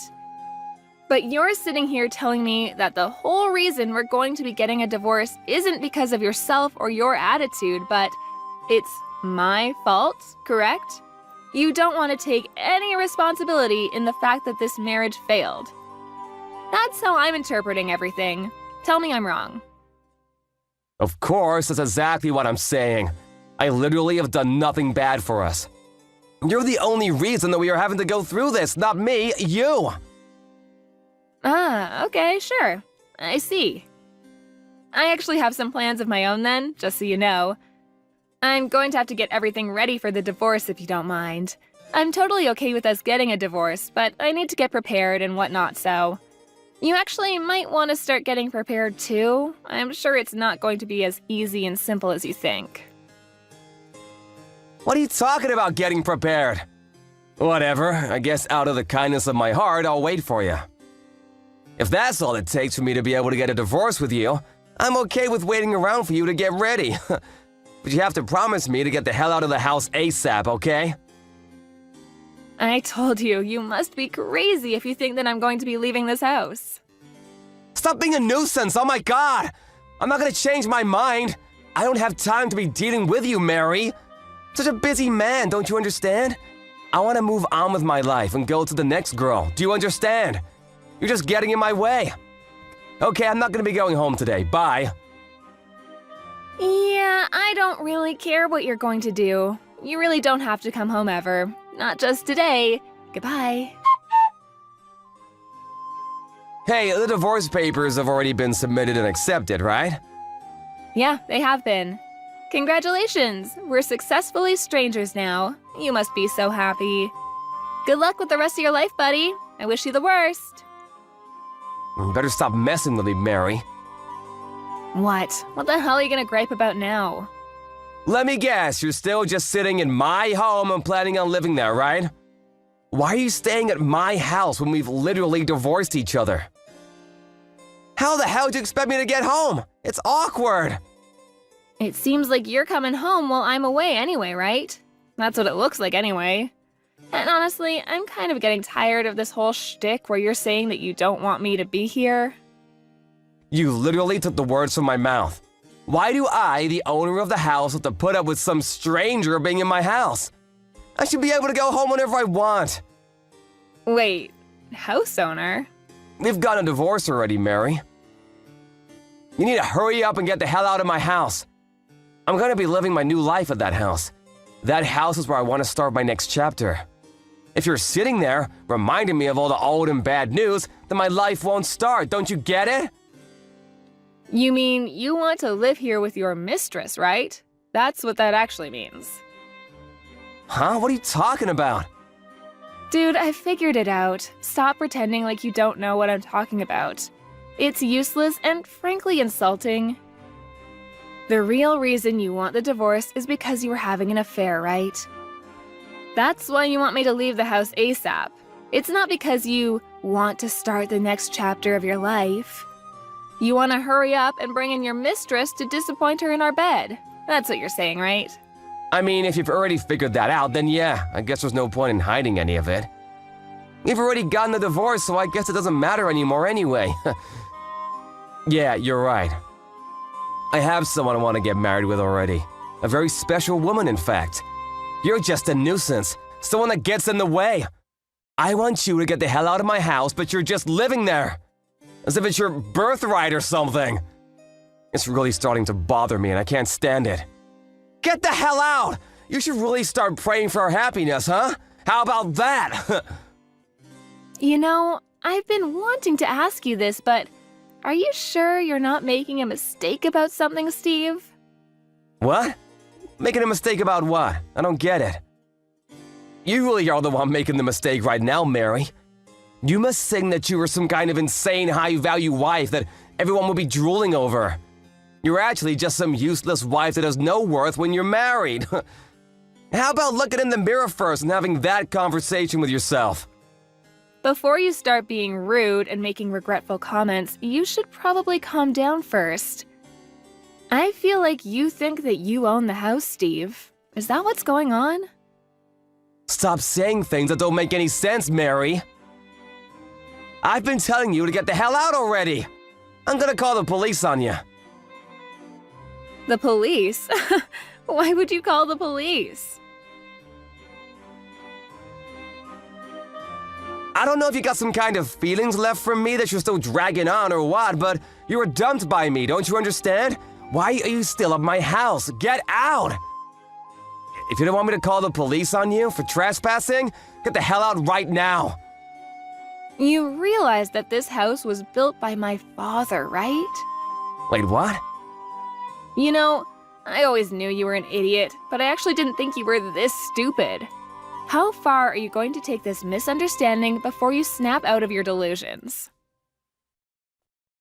This house was built by my father, who was an architect. It has nothing to do with you. And just to be crystal clear with you, this house is absolutely in my name, and you haven't paid a single penny for any of the expenses, have you? The only person who should be leaving in this situation should logically be your dumbass. Wait, what? Hang on, what are you talking about? It's my house, right? I'm the husband, therefore it should be my house. Yeah, that has nothing to do with anything. Besides, you were my husband, right? We're strangers now. You were the one that suddenly suggested getting a divorce out of the blue, and yet here you are, coming back to my house that my father built specifically for me to live in. Are you starting to get the picture? You really are some kind of stupid. And then you were trying to chase me out of my own home. Are you being serious right now?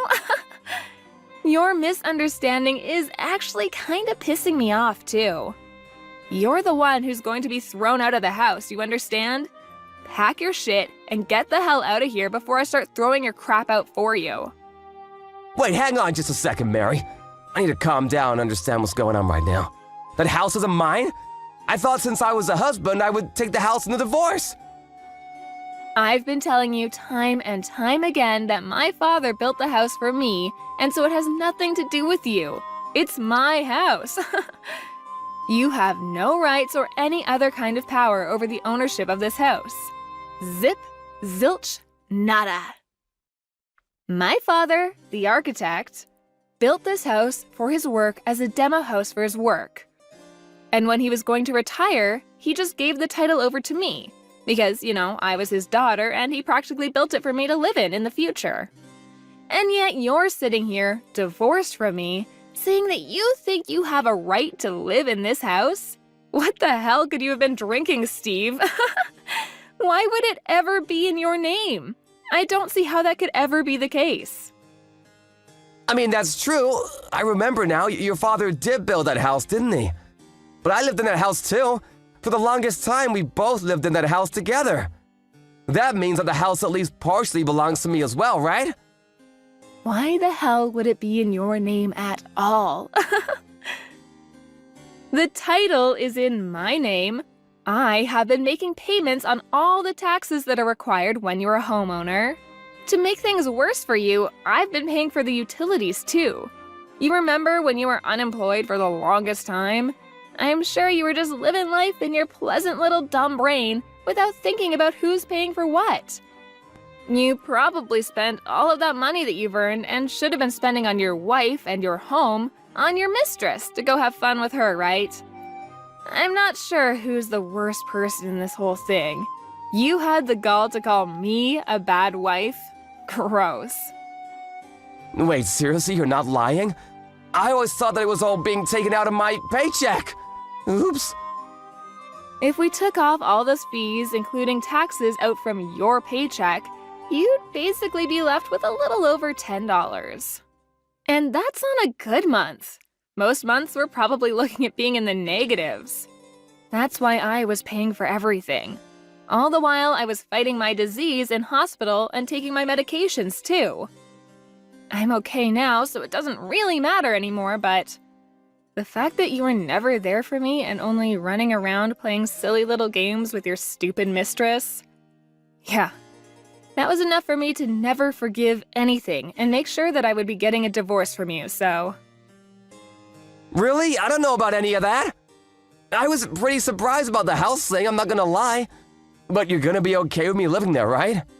What? Are you serious right now? You're going to ask me to live with you after all this? That's not gonna happen. Well, we're gonna split our property, right? I know that it's not like you just take everything. I lived with you for the longest time too, you know? You can't just chase me out of the house without any kind of trouble like that. It can't be that simple. You didn't know anything about the house, and yet you want me to split some of the wealth, huh? Wow. I'm sorry to burst your bubble, Steve, but I'm not going to share anything with you. What? Why the hell not? If anything, I'm going to be suing you for your money. Suing me? What are you gonna sue me for, Mary? I'm going to be suing you for the emotional damage incurred by your affair. Wait, hang on, you can't do that. That's not possible. You've already got a divorce. Stop being so weird about all this. I don't know what's so weird about any of this, Steve. I'm pretty sure I'm being fairly reasonable in all of this. The only reason that I wanted you to wait a little bit before we filed for divorce was because of that. I needed to talk to a lawyer to get everything settled while I collected evidence from you. Evidence? You mean evidence about the affair? That's what you were doing while I gave you time? Yeah, and thanks to you, I've completely finished getting everything ready for the court case. I'm going to have you pay for damages for the affair. There's no changing that at all. And I'm going to be sending all of the proof and content of the investigation to your company along with your parents. You're done, Steve. Do you understand what all of this means? Before you start talking about whose house is whose and how you want me to share my wealth, you need to get the hell out of my sight. I'm sorry, I wasn't expecting you to be so harsh on me like that. Do you not have any kind of remorse or pity? You should take mercy on me, damn it! We've been married for 5 long years, Mary. You can't just cut me off like that. Mia, I don't really care how long we've been married for. There is no mercy. There is no pity here. And you know what else? There is no love here either. I only see you as a failure of a human, someone I shouldn't have wasted 5 years of my life on. I want you to disappear completely from my life. How about you leave my house before I call the police on your ass? That's literally what I just said to you a second ago. Yeah, how did it take you this long for you to figure out that you're being completely illogical when you said you'd call the police on me? The only way that you're able to leave the house is after I'm sitting here practically evicting you from the home that you lived in for 5 years. What a loser. Seriously, I pity you. How could you be so rude to me like that, Mary? You must be looking down on me like I'm some kind of idiot. I hope that your mistress continues to love you even while you're sitting here with no home and a job that earns less than a high school paperboy. She's gotta stay in love with you with all that baggage and someone who's almost in his late 30s. I'm not sure how anyone could possibly stay attracted to a man like that, to be honest with you. You don't have to be so harsh on me, Jesus! Just so we're clear, I can't just leave the house right now. It's just not possible. I gave you time to get prepared, didn't I? I need time to get prepared too. It's not fair if you just spring this on me. I gave you the exact same amount of time to get prepared, didn't I? I literally warned you and said that you need to get prepared when I said I would need some time. I was honestly confused and wondering when you were going to pack up your stuff and get the hell out of my house. I didn't know that I was supposed to leave the house at all. I thought I would be living there with my mistress after the divorce. I have no intentions of ever leaving that house, just so we're clear. I've been living there for all this time, do you hear me? If you don't quit your whining and actually start packing your shit, I'm seriously going to call the police on you. You're the one that destroyed our house and family. It was all you. This is just karma coming to say hello. How about you give up already, Steve? Try to restart your stupid life with your own 2 feet, huh? And stop relying on your sick wife that you just want to call fat. It's my house. You need to come to terms with the fact and move out real soon, okay? Come on, Mary, please. I was wrong about all of this, I swear. What the hell? I really didn't expect you to ever apologize. What's going on? If I don't have a home to live in, I'm seriously gonna be in big trouble. I don't have enough money saved up to move into a new home either. I need some time. What the hell do you want me to do, Mary? Are you gonna help me? How about you just move into your mistress's house, huh? She lives with her parents, so I can't just say, hello, I cheated on my wife to have an affair with your daughter, but I was kicked out of my own home. Come on, we've been married for so long, Mary. You can at least help me out, right? It's the last time. You were trying to scare me into leaving a second ago. What's the difference between what you did and what I'm doing now? That was all just a huge mistake, Mary. Do you understand? I mean, your mistress doesn't live with her parents for sure, though. I know that much. Why don't you ask her for help there? Wait, what? I don't know what she was telling you at all, but I'm gonna give you a nice little piece of information. Just from what I know, she definitely doesn't live with her parents. It does seem like she's living with someone and doesn't live alone, but it's not her parents. Are you telling me that she was lying then? That this whole time she wasn't telling me the truth? Yeah, this is where I stop helping you. You go ahead and work out whatever is going on there with your stupid side hoe, okay? I'm gonna change out the locks on this house real soon, so I'll leave your stuff outside of the house so you're able to pick it up. If you don't pick it up by tomorrow, I'm going to be sending off all of your stuff to your office. Do you understand? Wait, hang on. You don't have to be so cold about all this, do you, Mary? We were married for so long. Please don't abandon me like this. I'm begging you. Please come live with me again. I want to live my life with you. I don't want to live with you at all. We've already gotten a divorce and everything is already filed. You need to get the hell out of my house, you rotten piece of shit. After a little while, Steve was found sleeping in the doghouse that was located in the yard of Mary's house. Without permission, of course. Mary called the police on him and they were able to chase him off the property and get a restraining order. In addition to all of that, when Steve asked the mistress about what was going on with where she lived and if she was already married, she just ran away from him like it was no problem. Steve was smart enough to follow her and figured out that she was already married. They both had to pay for all of the damages that happened when everything was brought to light, and it was a whole debacle. Mary got all of the damage payments from Steve and her house was basically brand new. She was able to sell it relatively quickly and use that money to buy a mansion and move into a new home.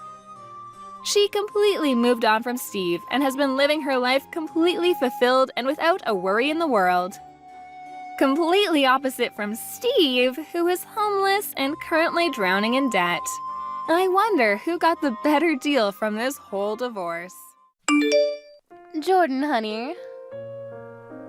I'm working right now, Danielle. I can't answer the phone. But I can text you. What's up? Did something happen? Oh, sorry. It's just that I feel kind of strange about something. What's that? I can't use my credit card. I don't know what I should do. Huh? I tried using your credit card for something and it didn't work the first time, so I tried going to different places and it wouldn't complete the payments every single time. I wonder why. Did I do something wrong? Wait, hold on.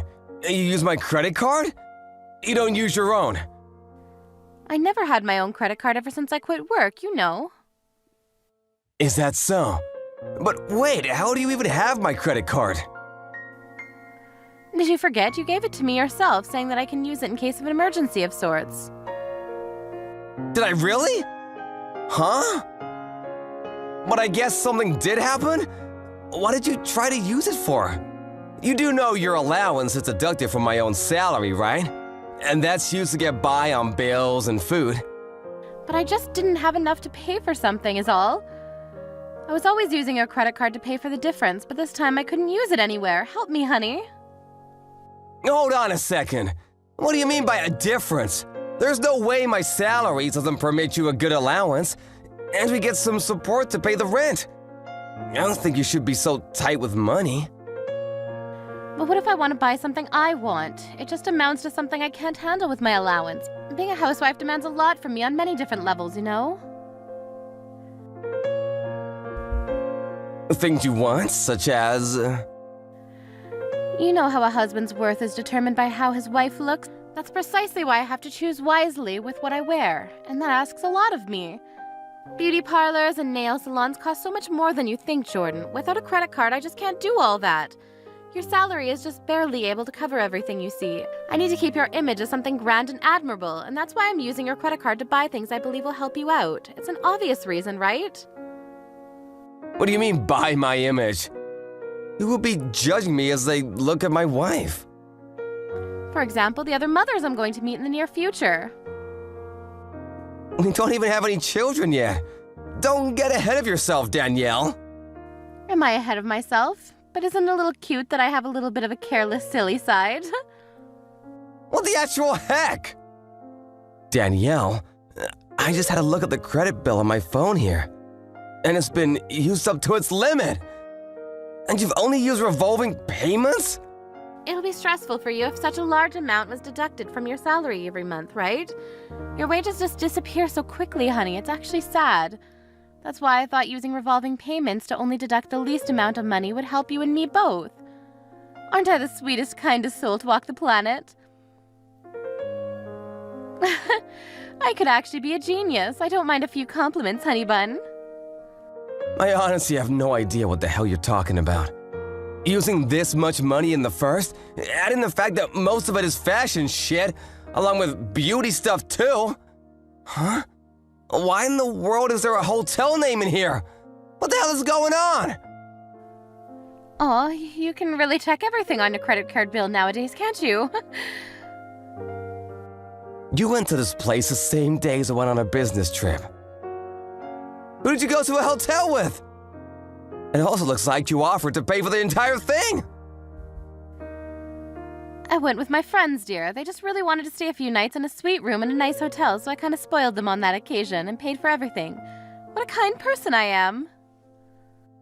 And why, pray tell, did you use my credit bill to pay for such a preposterous amount? Even I like to stay in a room like this, man. Do you really? Well, then it's settled. That's what we're doing next time we go on a trip together. That's not what I mean. Is this friend of yours a woman? What? Yeah, she is. Why would you offer to pay for something like that, in full no less? I don't think that's any of your business. It is my business, 1000%. That was my credit card you used to pay for it. But we're married right now, so what belongs to you also belongs to me, right? Stop with the confusing stuff, honey. You're making me laugh. Could you just tell me why you went to a ridiculous hotel like that? Just to relax with a girlfriend of yours? Wait, what? What do you mean by ridiculous hotel? The name on my credit bill is a suspicious name, and judging by how much the payment really was, this was definitely not an overnight thing. You just walked in for a little break and then walked out. What are you doing? A little break with a friend of yours sounds weird. It's karaoke, Jordan. These kinds of hotels have private karaoke booths, you know. We were only having some fun singing and drinking, rest assured. I don't believe you. This feels wrong. I cannot understand how demented someone's value of money could be of this scale. I can't take it anymore. Take what, darling? Why can't I use your credit card anymore? I thought I told you why. You used it up. You're at the maximum limit of usage. You just have to wait until the next payment's done. Even I've never used my own card this much. Is that what happened? Then how about this for the credit card bill next month? I'll give you my allowance back. Economizing, right? Wait, what? You brought this on yourself, Danielle? I've just about had enough. And now that I think about it, you never cook anything anymore. And nowadays, we sleep in different beds. I suspected something was up with you, but I never thought you were using my credit card to have an affair. Huh? An affair? Oh, you're so funny, darling. You know I'd never do something like that, right? You're having an affair, I know you are. I checked the hotel's website, and reservations are for one man and one woman. Only. If this isn't proof, I don't know what is. He's a very ladylike person. And I only think of him as a friend, so you have nothing to worry about. There's no damn way I have nothing to worry about. You went out of your way and spent a whopping $1,000 to spend a night with this man. This is just ridiculous. And who proclaims herself a housewife even though she never does any of the housework? And is only concerned about how she looks. You mentioned something about other mothers, but lest we forget, you were the one who told me you didn't want children just yet, right? That's only because I don't want to get fat and I'm also still young. So I just want to enjoy my freedom a little while longer. But you're 30 already, damn it! I left you to your gallivanting because I thought that was making you happy, but who would have you meant you wanted to mess around with other men? Well then, dear, your wish is my command. We're divorcing. Wait, I can't go along with that. If we're gonna get divorced, at least give me the house, please. And some compensation, too. Make sure you provide enough so that I won't have any difficulties with my new life, all right? What the hell do you think you're saying? You're the one who's gonna pay, Danielle. The compensation, any amount you paid behind my back using my credit card. You know that's gonna be impossible. In any case, since we are still husband and wife, what's wrong with using your credit card? It's also your job to pay for what your wife would like to have, you know? Look who's talking, little Miss Love Affair. Why the hell do I have to pay for my own wife's affair fees? On top of everything else we depend on in order to survive. It's not an affair, I'm serious. Huh? Serious? Then you're in deeper shit than I thought. Why don't you just get out of my house, now? How about you go crying into the arms of that serious partner of yours, That's not what I mean. I don't want to bother him with something stupid like this. We've been together for 2 years now, and he means more to me than you ever will, Jordan. You got moxie, Danielle. I'm gonna give you that much. He's a little tight with money these days, so I'm only helping him out is all. He's using you is what he's doing. How dare you say something terrible like that?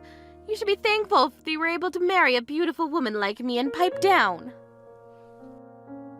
I didn't marry you so I could become your damn fanny pack, Danielle. And also, your first excuse for being so concerned with your look is because I have my husband's image and whatnot. Well, all you really want to do is appear respectable for that bastard of yours, huh? Well, I guess that is part of it, but it's still none of your business. Do you really want to divorce me, darling? It's not every day you get married to this drop-dead gorgeous woman that is Danielle Perkins, after all. It'll be fine, darling. You pay the money and I'll do my best to stay beautiful for you. I think it's a win-win situation. What do you think? Like hell it is. I'm just an ordinary office man. And I don't particularly care about my image. It's only a bother for me if you go about dressing up like a stupid celebrity. In any case, thanks to this little mishap, all of my doubts and suspicions have all washed away. And I feel great now. We're getting a divorce. You're paying compensation for the affair. You're reimbursing me everything you paid for using my credit card. And last but not least, you're never frickin' talking to me again. So you're just gonna throw me out just like that? I'm surprised you're surprised. I did tell you I suspected something for a while. There were nights you never came back home at all, and you never told me anything about your schedule.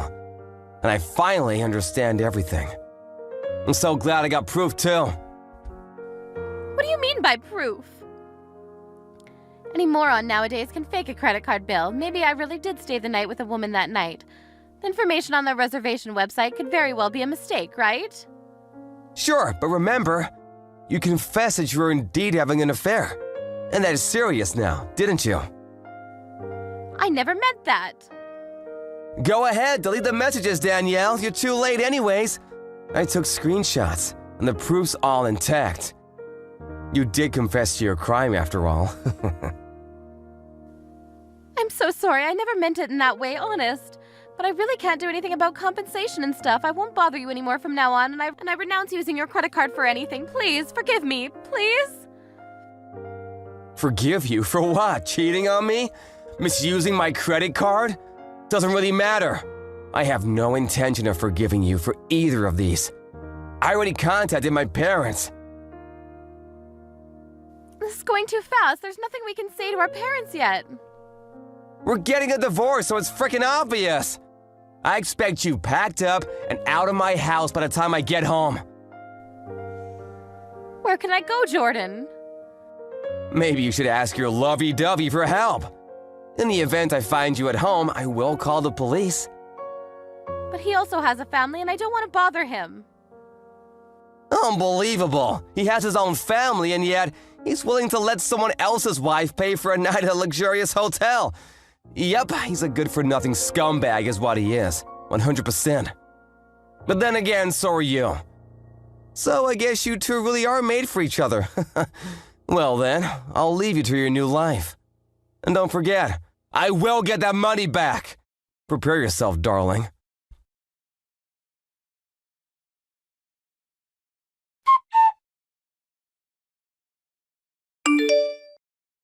Later on, Jordan hired a lawyer and discussed proceedings.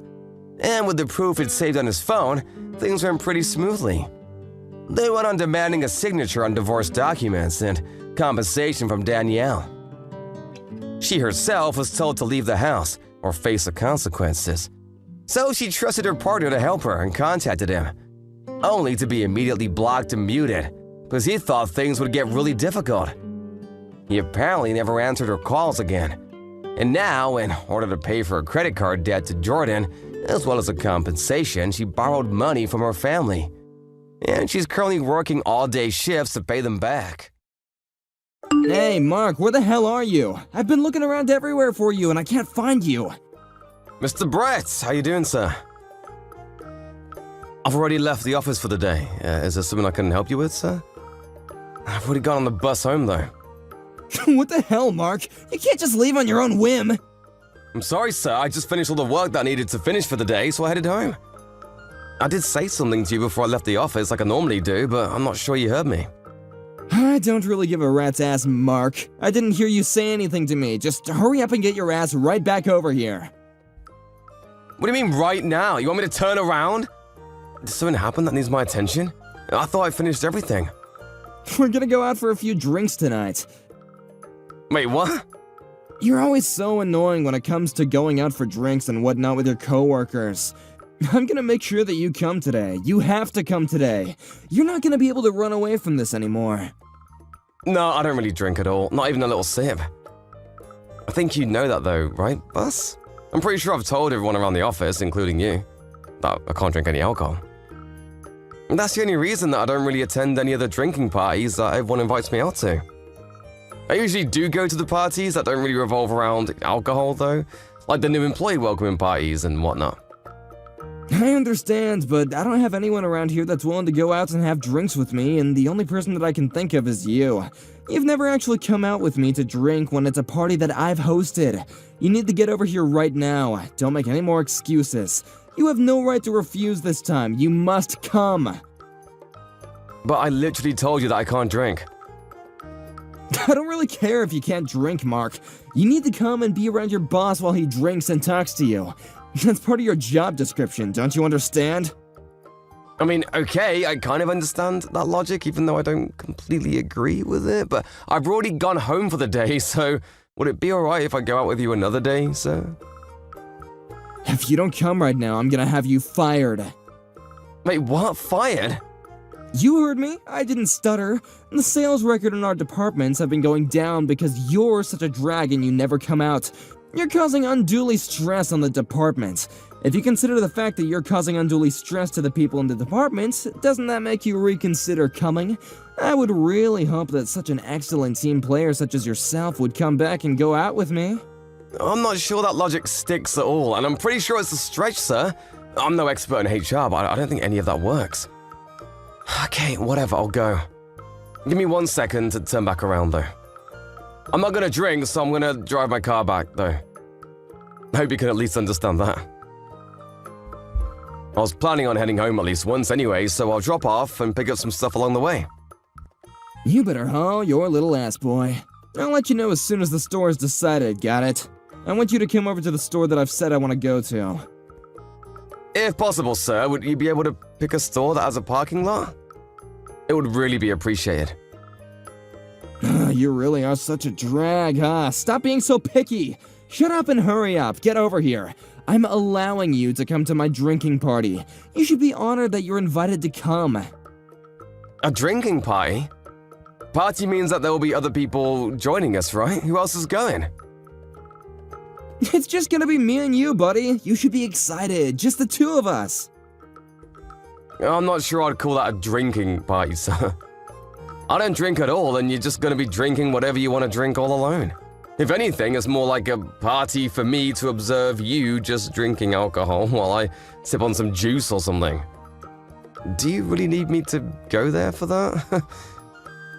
Shut up! You're just coming up with more excuses and reasons not to come. Hurry up and get your ass over here. Okay, sir, I'll be on my way. As soon as I make it back home, I'll grab my car and stuff and drive over to whatever store you choose out. But I want you to know that I've got work tomorrow, so I have to go home as soon as we're done, and I can't stay out too late. If that's okay with you, then I'll head over. Yeah, I'll think about letting you go when I decided that it's okay for you to go home. When I say, okay, Mark, you've really outdone yourself, go ahead and go home now, that's when you may go home. Otherwise, you're staying. I'm not sure how that's fair at all for me. I have work tomorrow. Whatever, the bus is about to be at my stop, so I'm gonna start walking home now. As soon as you figure out a place to drink, just let me know, okay, sir? Gotcha, hell yeah. Alright, do me a favor and hurry up, yeah? I don't like waiting. If it's around the company, then I could probably make it there in about 30 minutes or a little less. I'll be walking home now, we're at my stop. See you later. Wait, hang on. Where did you park your car again, Mark? I need to know right now. Parked it right in front of the store, sir. Why? Is that something that you wanted? Oh, right, the parking lot. Okay, I gotcha. Give me 1 sec, buddy. Wait, hold on. You're in the parking lot, sir? Or are you about to go out to the parking lot right now? I thought that you had gone to the bathroom this whole time. You didn't tell me you were leaving. You were pretty darn drunk, sir. Are you sure you should be out walking around alone? Do you think that you can make it back on your own? Do you want me to pay the bill so we can leave the store now? No, don't worry about it. I'm gonna borrow this car right now. Wait, hang on, what? What are you talking about, sir? What do you mean you're just gonna borrow the car right now? I saw the keys in your jacket hanging on the hanger. It was dangling all shiny like, so I went ahead and did what I do. I borrowed it without permission. Wait, I seriously can't find my keys right now. I'm not sure I understand what you're doing, sir. I didn't come here with my car today. I left work on foot. If I try to go home using a cab or Uber or something, it's just gonna cost me money that I didn't need to spend. If I go home using the bus, it's gonna take me even longer than if I just borrowed a car that's conveniently placed right in front of me. That's why I've decided to allow you to lend me your car. Wait, what? What do you mean, lend you my car? You want to borrow my car right now? If you want me to drive you to your house, I'll gladly drive you to your home. I don't know where you live, but I'm sure it's not too close, right? I'll go ahead and drive you. No, seriously, don't worry about it. I can make it home by myself, thanks for the help. What do you mean, thanks for the help? I didn't say that I would lend you my car, because I'm not going to lend you my car. Even if you hire someone to drive the car for you, please don't use my car to drive. I'm not giving you permission at all. Whatever, I'm just gonna take care of the bill for now, and then we can talk about it, And is that gonna be okay with you? I'm going to borrow your car, Mark, and I'm gonna go home. What are you talking about, having someone drive the car for me? You must be crazy. Why would I ask someone else to drive? I can just drive myself, you idiot. Oh, what, did you think that I don't have a driver's license or something? I've been driving since before you were born, boy. What? I think you're missing the point here, Brett. I really didn't think that you didn't have a license or anything. I just know that right now you're in no condition to be operating any kind of heavy machinery, including my car. I know how much you've had to drink, sir, and it's kind of alarming to me that you don't seem to know. You really can't be drinking and driving right now. Please come back and give me the keys. Okay, I'm gonna go home now, so shut up. I'll give you your stupid car back tomorrow, okay? What? What the hell are you talking about, Brett? Stop! Are you seriously trying to drive right now? No! You need to come back right now! Don't do it! I'm waiting for the check, so you just need to hang on just a moment. Please don't go driving my car while we're that drunk.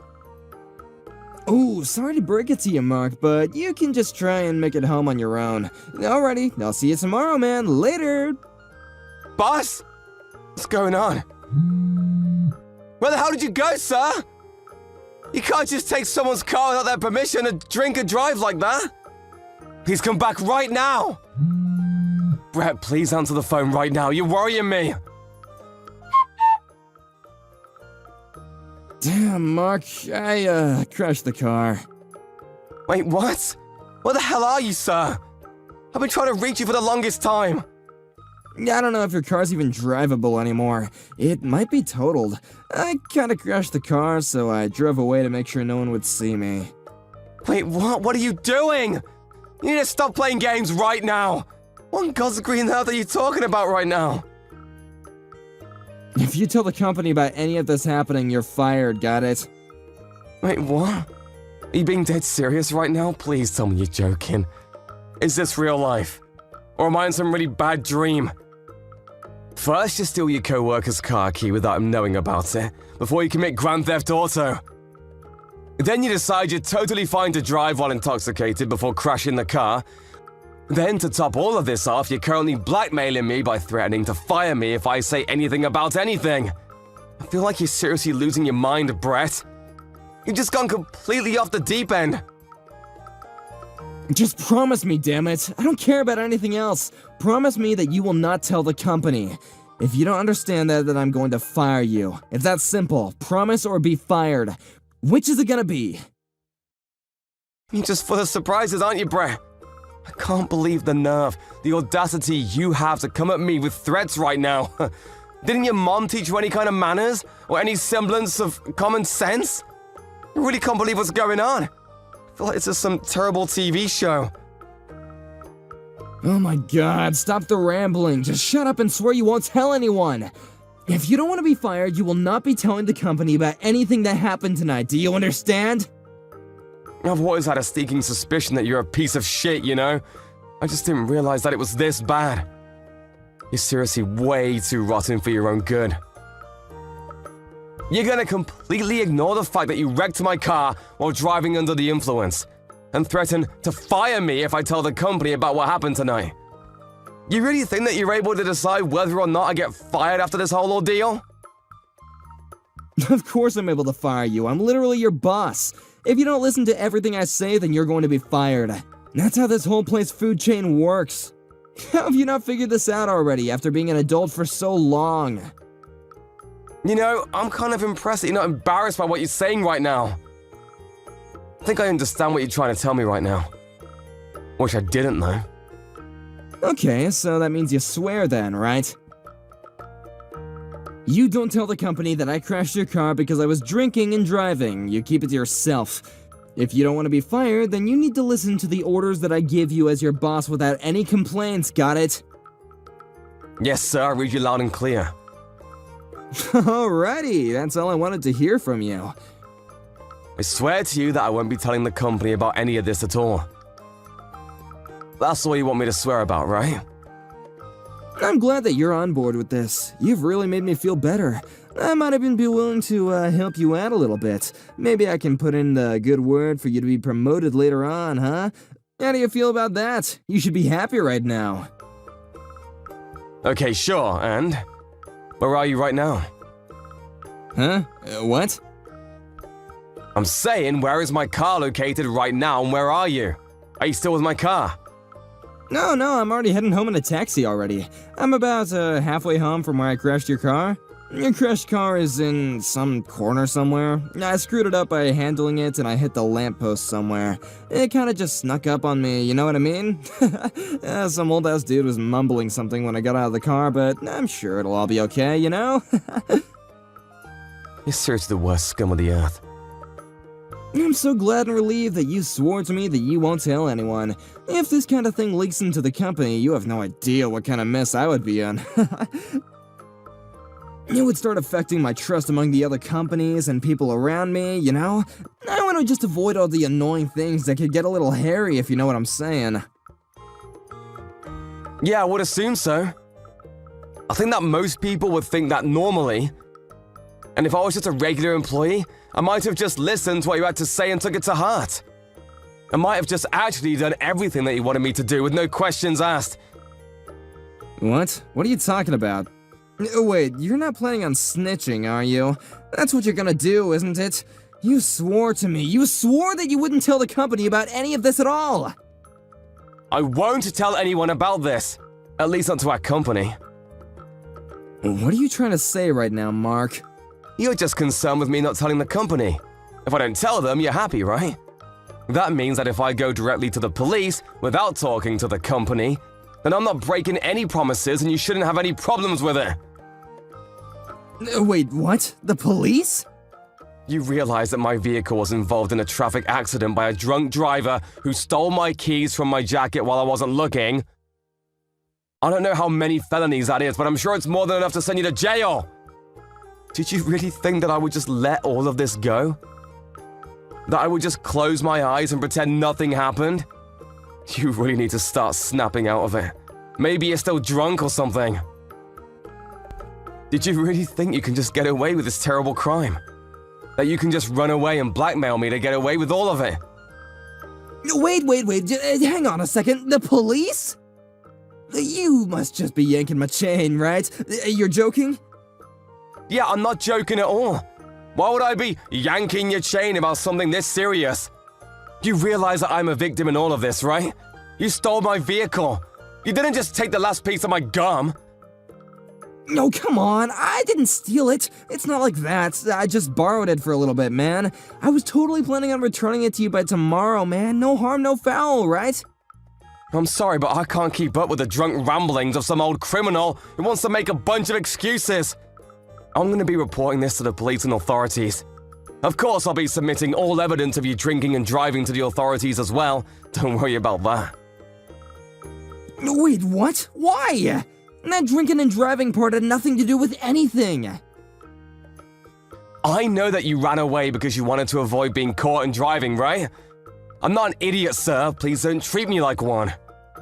You're not going to be getting out of this with some excuses. You're going to have to face your crimes. The store has the security cameras, and I'm positive that you're in them. You were caught drinking and a few minutes later stealing my keys, and yet another few minutes later driving away in a stolen vehicle. Even if none of the security cameras worked, the store employees definitely know that you were drinking.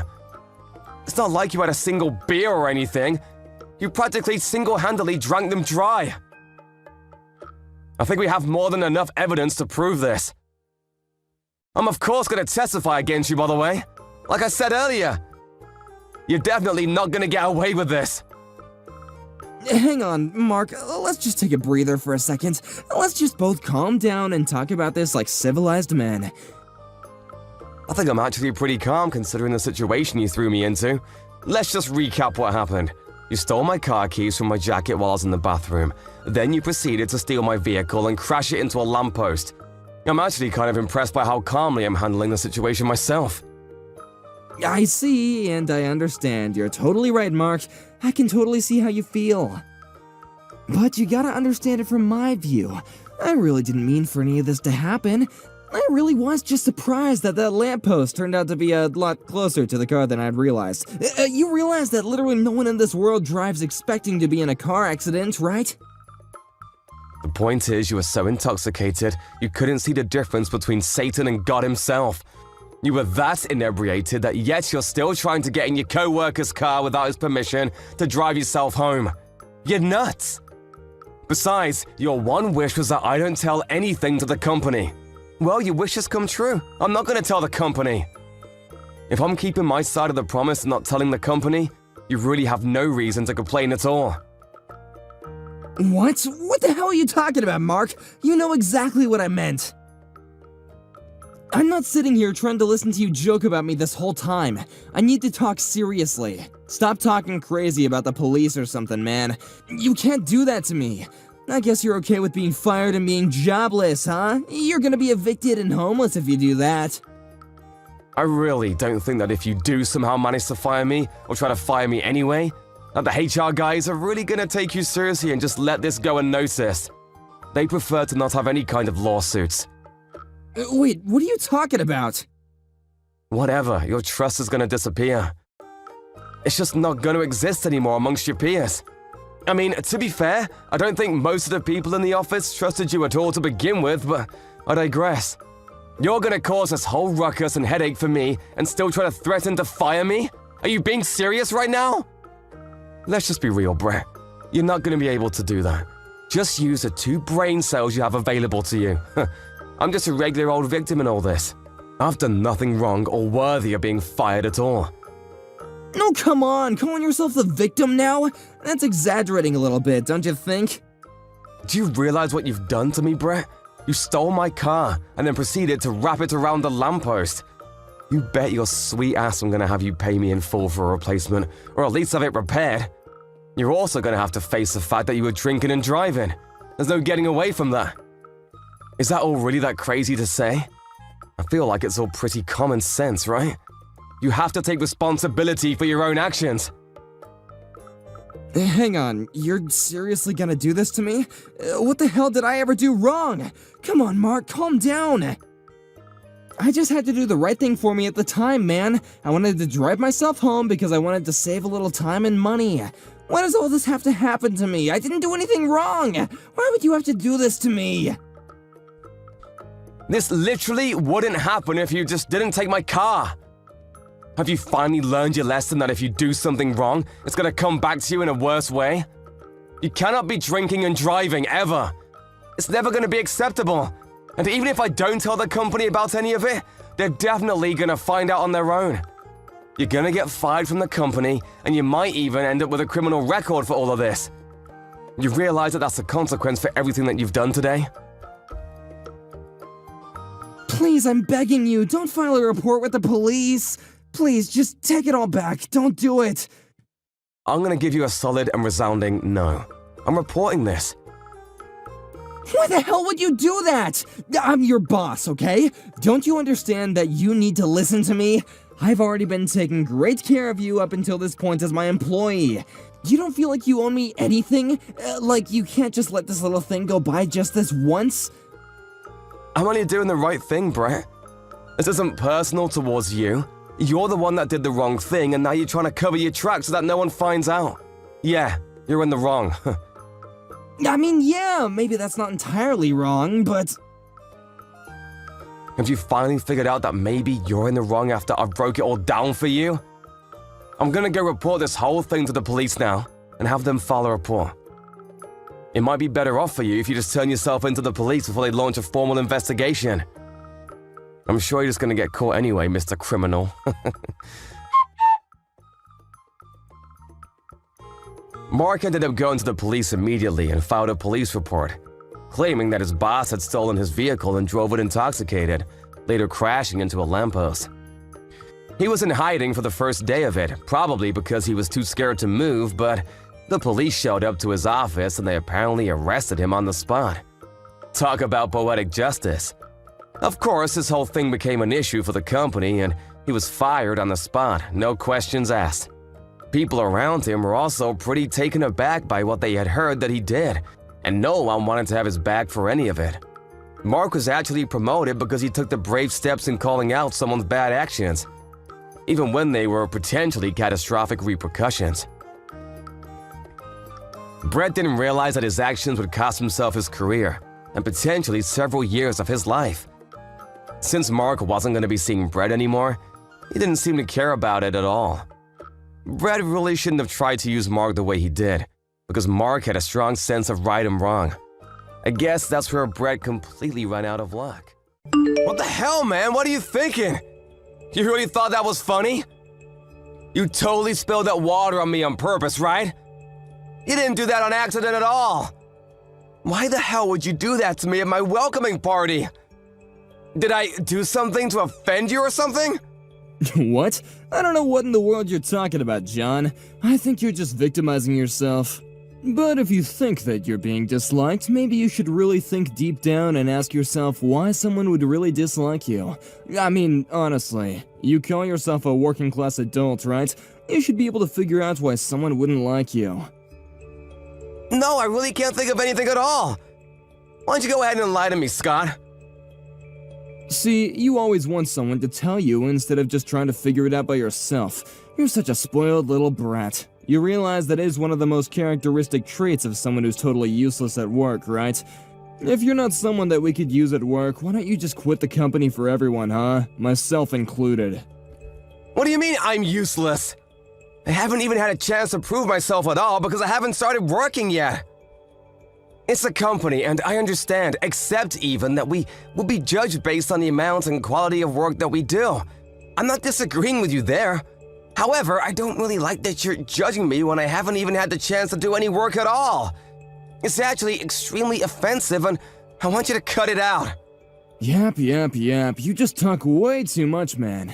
You realize the situation you're in and who you're talking to, right? Do you understand that you're someone who doesn't seem to catch what people are thinking without them explicitly telling you? And when you start talking, everyone around you gets real tired of listening to your yapping and start getting real woozy and sleepy. Yeah, I'm not sure how any of that or how entertaining I am has to do with how good I am at working.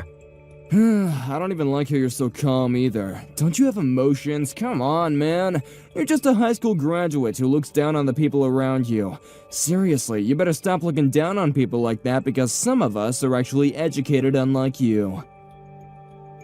Ah, high school graduate. That's what you were talking to me about. So you really care about my education, huh? Is that why you don't like me working at this company?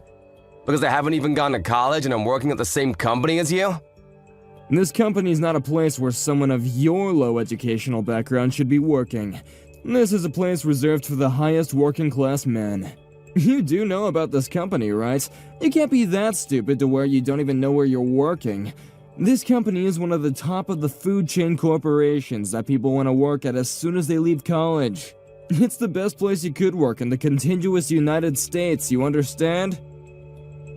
Yes, of course I'm aware of that. I did apply here and get the job, and I'm still failing to see how this is relevant to what you said before. I've graduated top of the class in one of the most top-of-the-line colleges in the States. Do you understand how many other graduates I had to beat out to get this position? I think you should be able to connect the dots. You're not the kind of person that should be working in this company. Let me guess. You used some kind of dirty tactic to get in, right? Maybe you paid off the right people or something?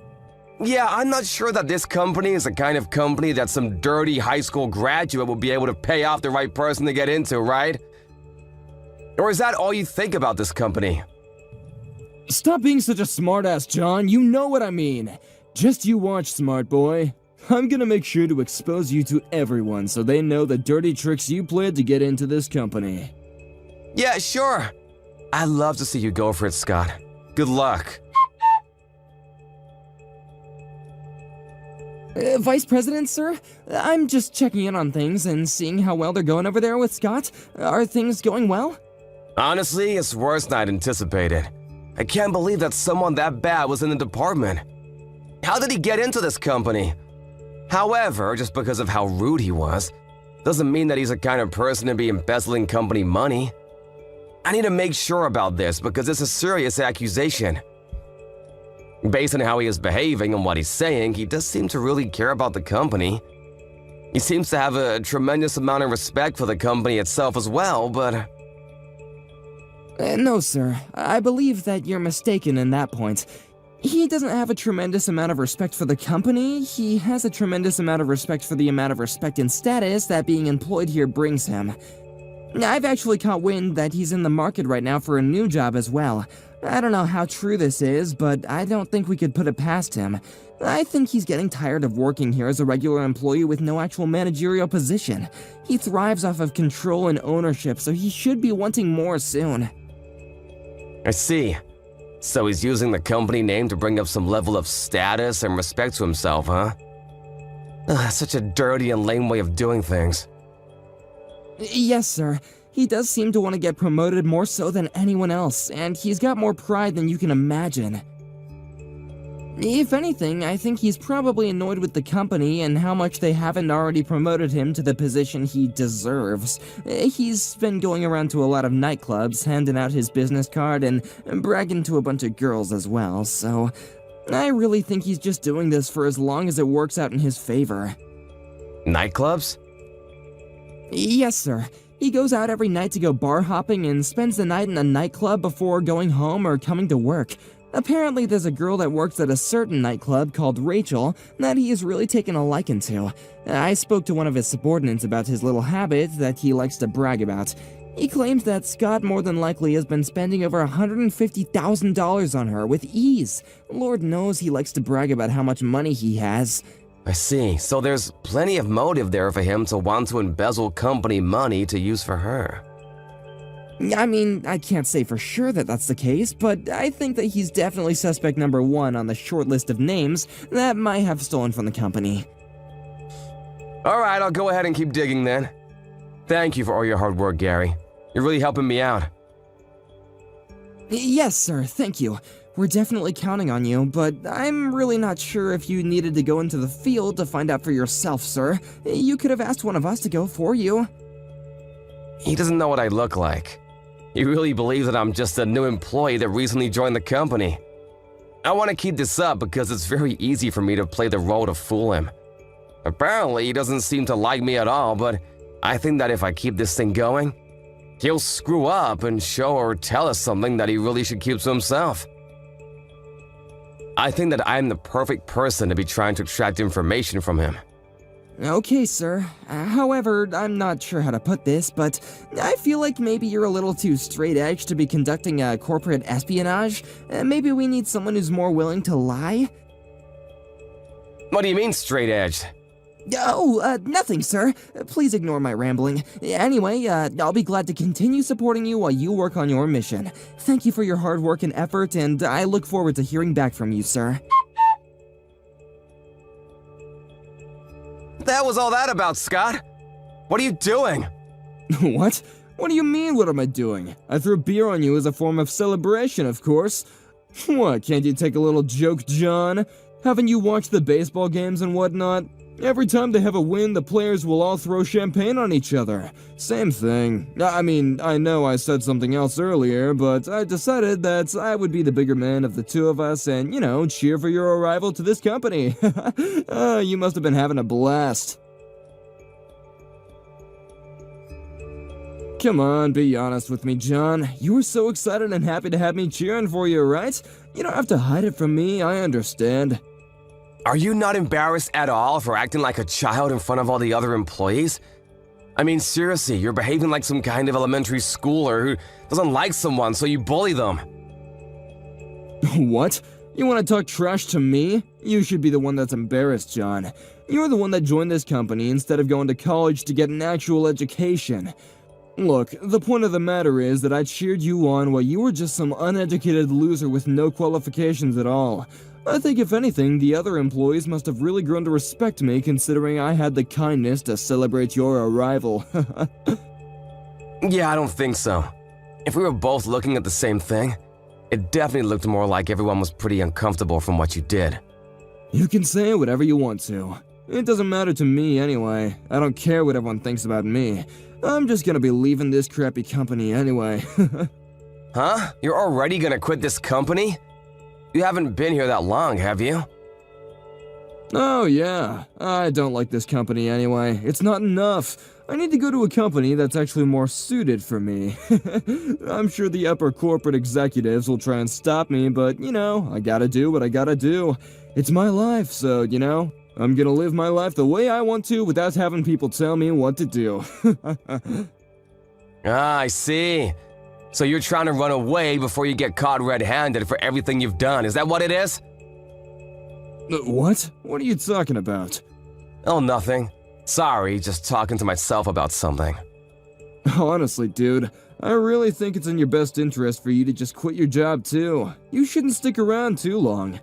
I don't think you'll be able to keep up with all the work that's being done around here, considering how inexperienced and uneducated you are here. Yeah, this company where we employ people who are childish and immature, willing to pour beer on newly hired employees? I don't know about that, buddy. I don't think that a company who has you in their employ is necessarily a very high-class corporation. What? Immature and childish? I don't want to hear you telling me about that. Did you really think that I would have welcomed you on board when I'm such a high-class, top-of-the-level elite college grad, and you're just a low high school graduate? I seriously cannot stop laughing when I remember your goofy ass covered in beer and being all stinky and smelly. You know, I'm just gonna tell you. I'm your boss. Huh? What? I'm not sure I can hold this back anymore, so I'm just gonna go ahead and explain everything to you, okay? I'm not some random new hire for the company. Maybe that's what everyone has been led to believe, but I've actually been contracted to become the next vice president for the company a few years ago. Unfortunately, the previous vice president couldn't finish off his business before my contract started, so my residency has been off-put slightly. What? You're telling me that you're the vice president? You? I mean, I did hear about the potential new vice president coming into the company. That part I know is true. You must be delusional if you think a high school grad like you is gonna be the next vice president for a company of this scale. Besides, you were literally introduced to everyone in the company as a new hire. They would never introduce you as a new hire if you were gonna be the next vice president, you freaking idiot. You know, I'm just gonna be frank with you. That whole thing was just a lie. What do you mean it was a lie? What about the new company welcoming party, yeah? Was that just a lie too? You really need to cut back on all the drinking and paint fume huffing, buddy. You're seriously losing it. Imagine some 20-something-year-old high school graduate becoming the next vice president, huh? You're just nuts. Oh yeah, that was also a lie, you know? I actually attended a college in the States. Wait, what? I said I actually attended college in the States and skipped a couple years. After I graduated early, I started working in America where I worked for a little while. And the company that I was working at actually signed a contract with the company that you're working for right now. I know, what a small world, right? So that was just my foot in the door. And then after that, I was scouted as a vice president by this company. I was really interested in the company to begin with, so I had no qualms working here. Yeah, whatever. You really should go and get an MRI at the hospital or something. You must have hit your head too hard or something. If you think I'm lying, why don't you just talk to the section chief? Yeah? You sure you want to do that, though? I'm seriously going to ask him what's going on. You really don't want to just accept that you're lying? Alright, give me a second, you idiot. I'm gonna go look for him.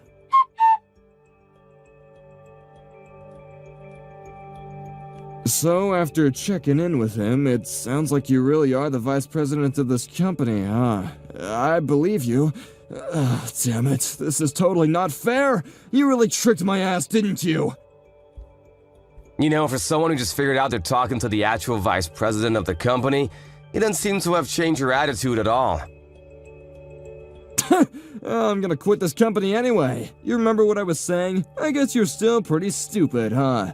There's literally no reason for me to actually sit here and pretend like I respect you when I clearly don't. I thought that you were some top-of-the-class elite worker.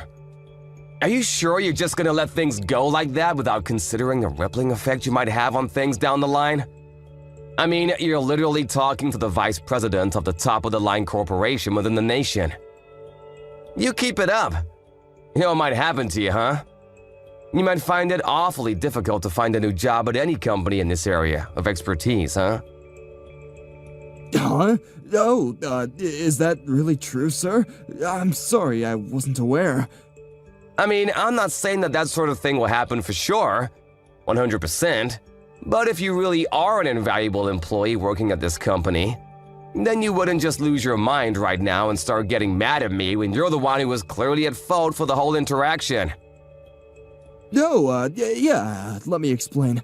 It wasn't exactly like I was getting mad at you, per se. It's really too late for you.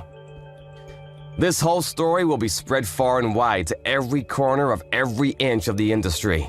And you deserve it. You realize that almost every employee that attended that party saw you pour all that beer on me, right? And that's putting it nicely. You actually threw that beer on me from halfway across the room. I don't think there's a single corporation that would be willing to hire you at all.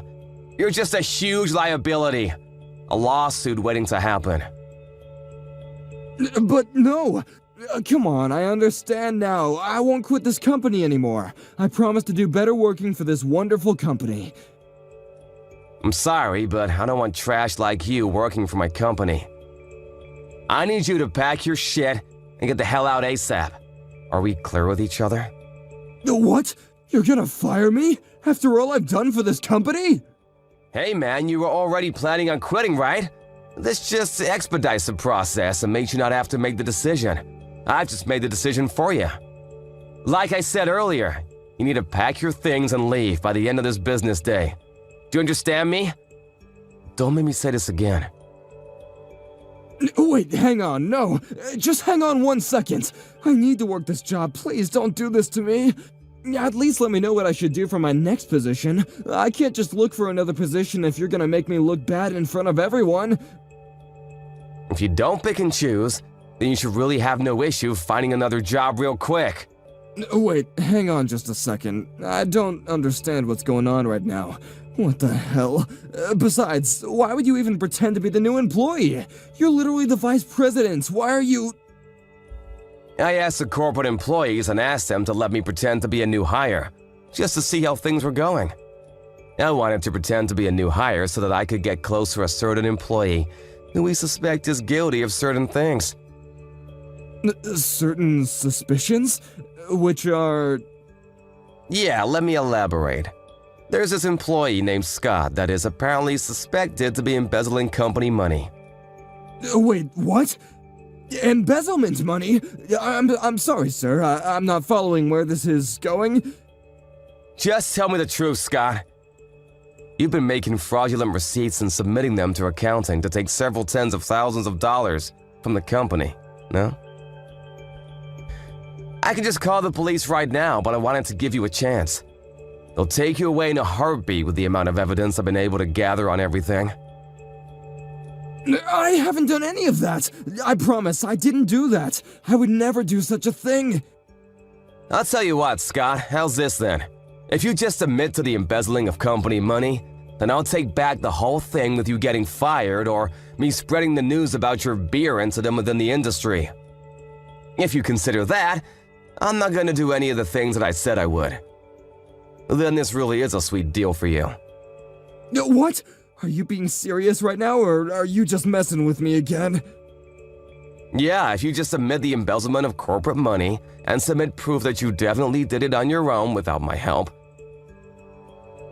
If you do that, you won't be fired. You won't have to worry about being out of a job and being unemployed. You should be happy about that. You should be able to go see your dearly beloved Rachel again. You know about Rachel already?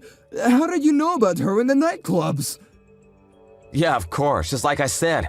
There's more than enough evidence for you to be found out. It won't take too long for me to find more evidence of your embezzlement. Just think about it, my guy. Just admit that you've done everything wrong. You'll feel much better about everything, okay? Okay, fine, okay, I did it. I'm so sorry for that, but it was me. I did take out some extra cash from the company by making fake receipts and sending them to the accounting. I had so many loans that I was just up to my neck in loans and I didn't know what else to do. Rachel said that she wanted to go on a boat trip or something, and then she said that she wanted to get a necklace, and it just never stopped. I just had to keep on buying her things. You know, you should really be ashamed of yourself and all of the mistakes that you've made, rather than trying to make fun of someone who hasn't had the opportunity to go to a higher teaching institution like you. I'm sorry to break this to you, Scott, but you're definitely fired. You're gonna have to leave this company by the end of the day. Wait, what? Did you really think that I could keep someone who's embezzling corporate money around in the company? I would never allow such a thing to happen in my offices. You're finally free now, so I need you to get the hell out of the office. Do you understand me? Please do not make me say this another time. No, wait, hang on. You just promised me a second ago that you wouldn't do that, though. You wouldn't do such a thing to break a promise, would you? That's not okay! You said that if I were to tell you the truth about everything, then you would forgive me, man! I'm sorry, I know what I said and that I'm breaking my promise, but this was the only way that I could get you to talk. I really cannot handle your attitude at all. I tried to be patient, but I just didn't have enough patience. I didn't have any kind of actual evidence that you did it, but alas, I let myself get found out as the vice president of the company. What? Why would someone who isn't that clever like that actually be a part of an undercover operation like this? You know, with regards to that, I actually kind of agree with you. I was just having a little fun to spice up my daily life is all. Sorry about that. Wait, but that's not okay! You can't just pull this kind of stunt on me!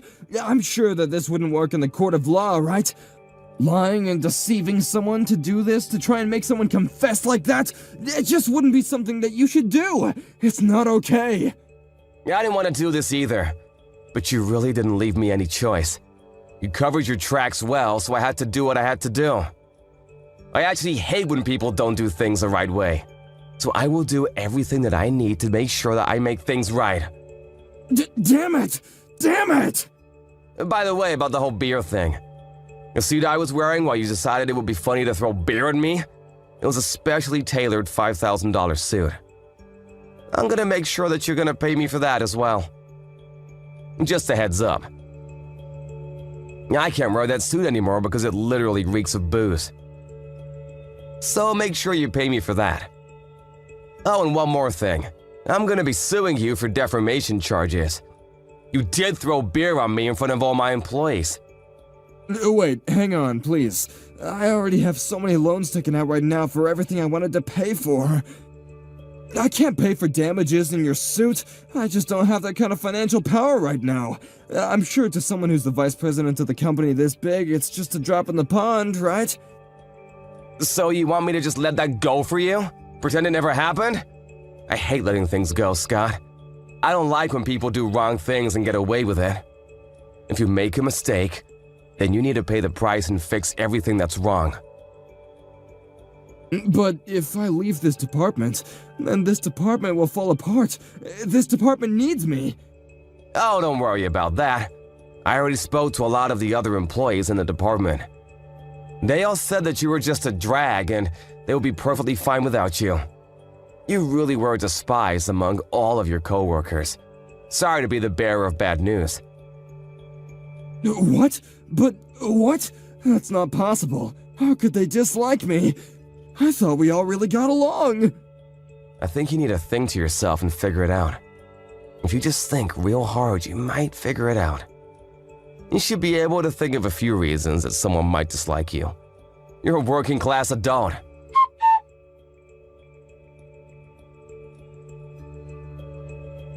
After he figured out that there was no one left in the office that would take his side, he decided that it was about time for him to leave the company and left on his own will. In addition to the embezzlement charges, he was also charged with harassment of his employees, inappropriate behavior, and also unnecessary and demeaning acts of assault in a public location. He was forced to pay an ungodly amount of damages. Like he had mentioned, he was already drowning in debt and being sued. He had too many payments to make. To make things wrong, the industry has been made of all of his wrongdoings and terrible rumors. He was barely even able to live a regular life anymore. He was struggling extremely hard. He eventually went to the girl at the nightclub, Rachel, to help him out. But of course, we all know how that ended. She quit the club and disappeared on him, never to be found again. He ran out of places where he could speak his mind, so he had to go home and just be a shut-in for the rest of his days. I, on the other hand, have been working tirelessly as vice president of the company. I use this whole thing as a training lesson for my right-hand man, Gary, to work hard together. Gary and I both are going to be on high alert for any kind of bad working environments and relationships.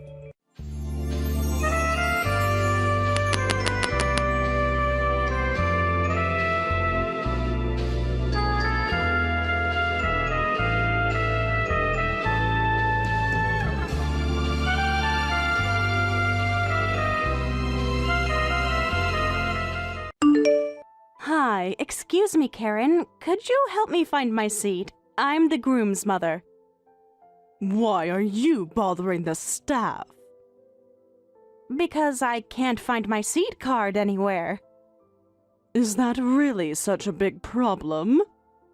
Yes, it actually is. The ceremony starts in 30 minutes. And?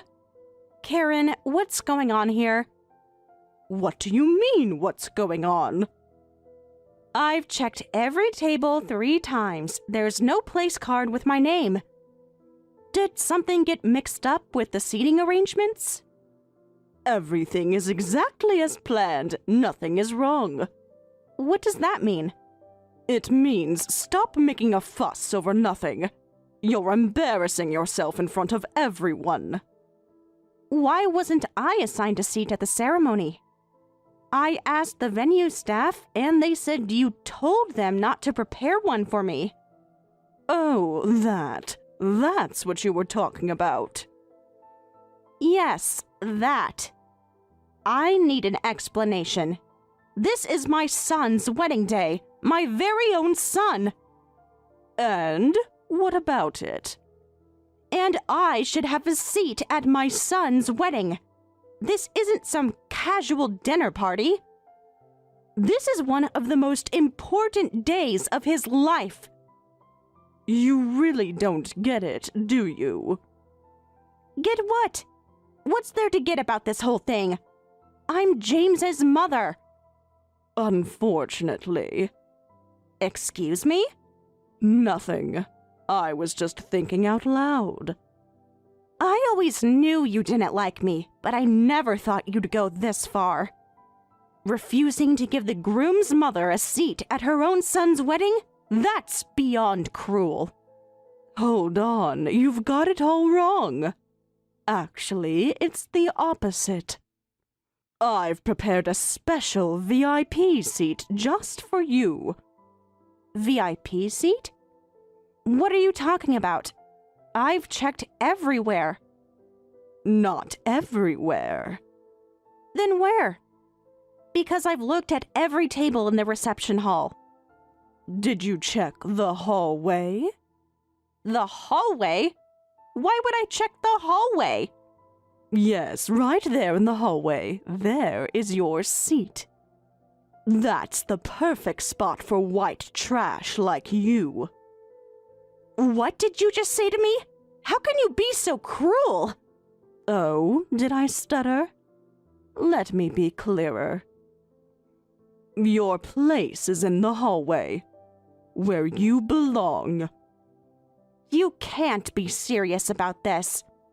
I'm being completely serious. Did you really think you'd be sitting with the rest of us, with the normal families? Normal families?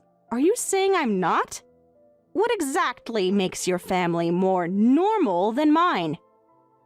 Where should I start? The fact that we're not dropouts. The fact that we're actually married. The fact that we didn't have children while we were still children ourselves. My personal history has nothing to do with this wedding. It has everything to do with this wedding. You're just an embarrassment. The help shouldn't mingle with the guests. I'm not the help. I'm the groom's mother. I deserve to be at this wedding more than any of the guests. A technicality. Nothing more. A technicality? I raised him. I was there for every moment of his life. Of course I deserve to be here. Don't act so surprised. It's only natural. After all, you dropped out of high school because you got knocked up. And you couldn't even manage to get married. Just another single mom on welfare. What a disgrace. I worked 3 jobs to put him through school. I never took welfare. Not that it would be shameful if I had. Oh, please. Spare me your sob story. We both know what kind of person you are. What kind of person am I exactly? Someone who sacrificed everything for their child? Someone who worked day and night to give him opportunities? Someone who ruined their life, and probably his too. Poor James. They say you can't choose your parents, but my God, he really drew the short straw with you. James is proud of me, and I know it. He's told me that so many times. He's just being polite. He's embarrassed by you. Everyone can see it. That's not true. You don't know anything about our relationship. I know enough. I know he deserves better than you. Why are you being so cruel to me? This is supposed to be my son's wedding day. My son! That's exactly my point. This beautiful wedding will be ruined if someone like you sits with the family. I'm sure deep down, James is embarrassed by you too. He's just too nice to say it. You don't have the right to speak for my son. You have no right to assume his feelings either. I understand him better than you ever could.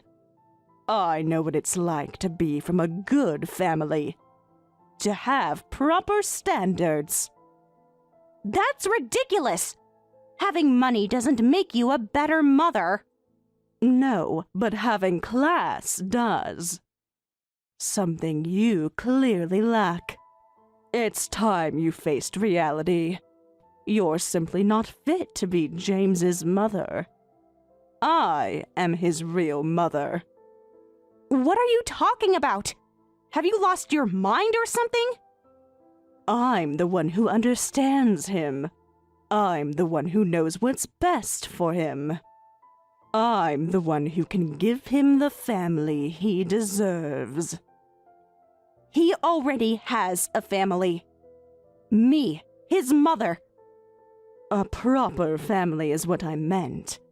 With a mother he doesn't have to be ashamed of. James has never been ashamed of me. Never. That's what you think. But I see how he acts at our country club. How he changes the subject when people ask about his background. You're making that up. James doesn't even go to your country club. Look, I'm actually being kind here. I didn't even want to invite you at all. You should be grateful I'm letting you watch from the hallway. Grateful? For being treated like this at my own son's wedding? Yes, grateful. Do you know how many strings I had to pull? How many people I had to convince? Do you have any ideas? How is any of this something I should be grateful for? You're treating me like I'm not even human right now. Ugh, this is exactly why lower-class people are so exhausting. You can't even understand when someone's doing you a favor. If you don't like it, you can leave. A favor? You call this a favor? Yes, a favor. I'm giving you a chance to be here at all. Most people in my position wouldn't even allow that. Your position? What position is that exactly? The position of someone who actually deserves to be here. Someone with breeding. Someone with standards. I can't believe I'm hearing this. It's 2025, not 1925. Some things never change. Like the fact that trash belongs in the hallway. You don't belong in the wedding room. I'm starting to think you're not just cruel. You're actually unwell. Excuse me? How dare you suggest I'm unwell? I'm not the one who got pregnant as a teenager. That was over 20 years ago. Are you really still judging me for that? Some sins can't be washed away, no matter how successful James became. You'll always be that girl who ruined her life.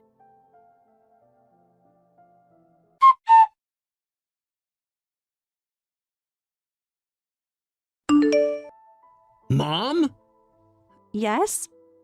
No, not yes. Why are you standing in the hallway? The ceremony starts in 20 minutes. You need to be inside sitting here. Because this is my assigned seat. Apparently. You're assigned... What? Mom, what are you talking about? Seriously, you need to come in. Your real mother told me this is where I belong. Her words, not mine. My what? What are you talking about? Wait, are you saying we're not actually related or something? Of course not. You're definitely my son. Trust me, I remember those 23 hours of labor quite vividly. Then why did you say real mother? What's going on? Ask your future mother-in-law. She seems to have some interesting ideas about family. What does Karen have to do with this? Why aren't you inside? You really need to come in or we're gonna start. Because according to her, I might contaminate the ceremony with my... what was it?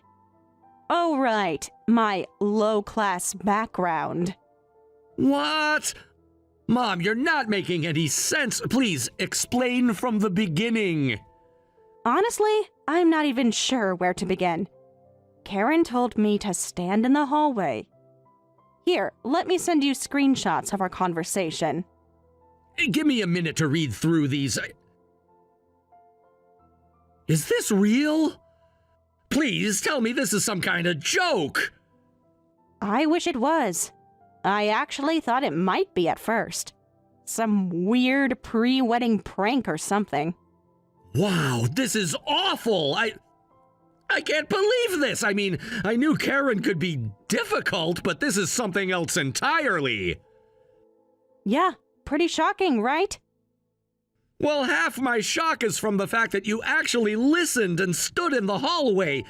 Since when do you let people push you around like this?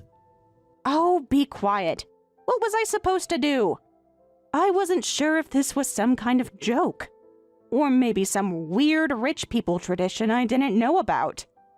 What kind of tradition would involve the groom's mother standing in a hallway? I don't know. Your future in-laws play golf and belong to a country club. Maybe this is their version of a rehearsal dinner? Mom, that makes absolutely no sense, and you know it doesn't make sense. I know. But everything about this situation is so absurd. I guess I was just hoping there was some explanation. Any explanation other than pure cruelty. Yeah, I guess this is so ridiculous that you'd think that. I'm so sorry you had to experience this. Exactly. That's why I was just standing here waiting to see what would happen next. But now I'm starting to think this might be for real. Like, this is actually happening. Oh, it's definitely for real. Actually, Emily warned me that her mom was different. But I never imagined anything like this. This goes way beyond different. So this isn't a joke or a surprise that you guys planned? No hidden cameras? No gotcha moment coming? Anything?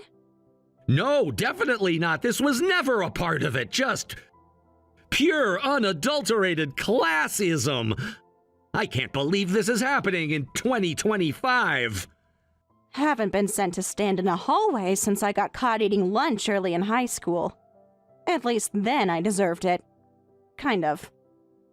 Oh, God.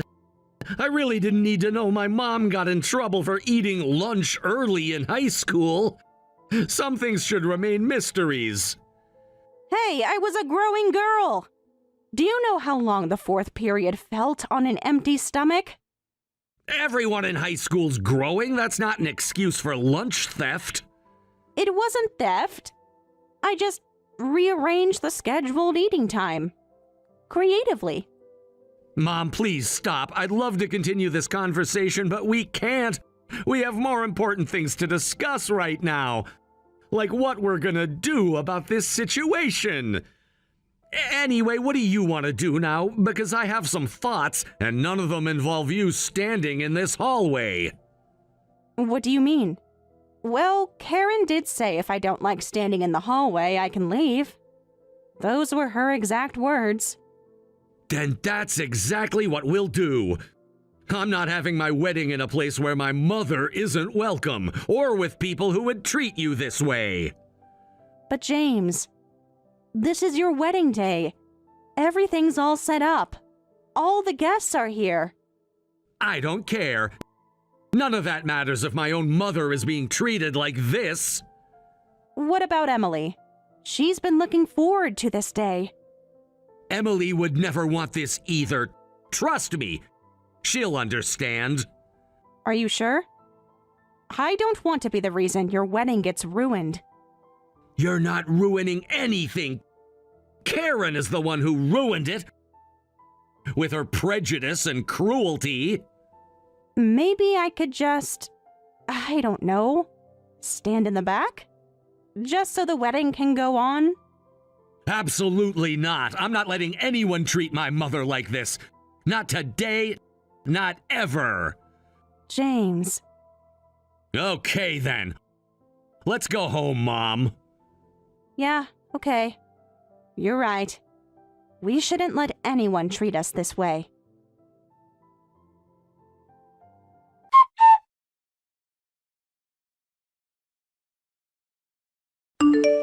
Hey, James, sweetie, where are you? I can't see you anywhere.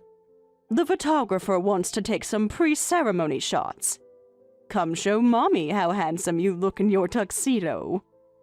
Where? He's on his way home. Home? Did he forget something? The ceremony is about to start. He needs to hurry back. No, he didn't forget anything. The wedding is canceled. What? What do you mean? Stop joking around. This isn't funny. Nobody's joking. The wedding is off. You can't do that. Do you have any idea how much this wedding cost? How many people flew in for this? Maybe you should have thought about that before deciding to humiliate the groom's mother. Humiliate? I was trying to help. To maintain certain standards. It means exactly what she said. You can't possibly expect me to continue with the wedding after what you did to my mother. Did you really think I wouldn't find out? Don't tell me she went crying to you. Like some victim. When she's the one causing problems. She didn't have to. I saw everything. She showed me everything. Wait, no. This is all a misunderstanding. You're only getting one side of the story. What exactly am I misunderstanding? There's nothing ambiguous about what happened here. You told my mother to stand in the hallway like she was some kind of servant. Whatever she told you, it's not true. She's the one who's wrong. She's manipulating you. I saw the messages, Karen. Your exact words. Every single one of them. Well, yes, but I only meant that if she wanted to leave, it was her choice. Her choice between standing in a hallway or leaving her son's wedding? What kind of choice is that? You don't understand. I was trying to protect our special day, to make everything perfect. The venue is so huge, yet you couldn't find one seat for my mother in all these rooms? At any of these tables? But the seating arrangements, the place cards, the photos, Stop making excuses. Just stop. Hold on, please. Why are you ruining everything? This was supposed to be a special day when we could finally become a real family.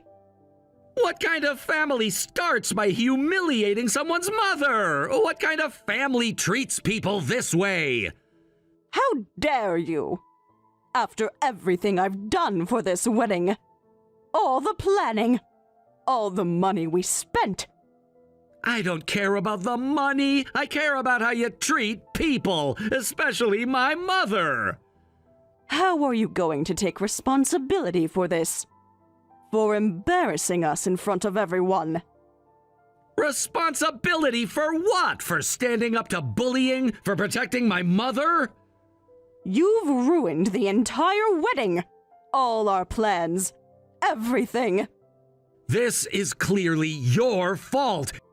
You made this choice, now you get to live with the consequences. Always blaming others.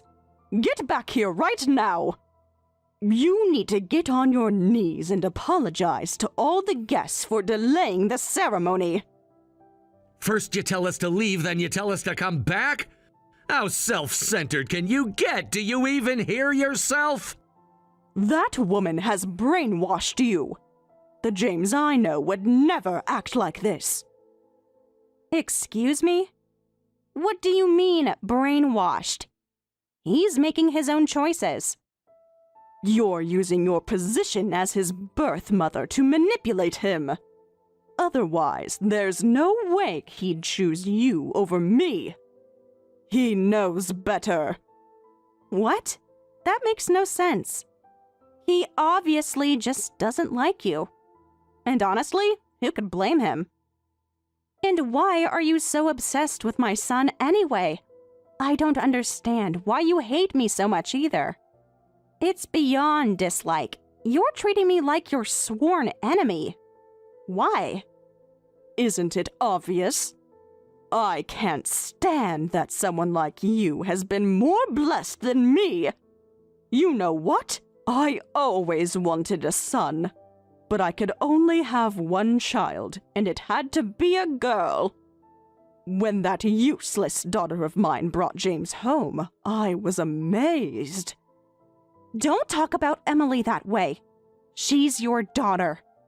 Such a perfect son. Kind, successful, and a lawyer, too. For the first time, I was actually glad I had Emily. I was so happy. Finally, I'd have the son I always wanted. But then there was one thing I couldn't accept. What's that? Her existence, of course.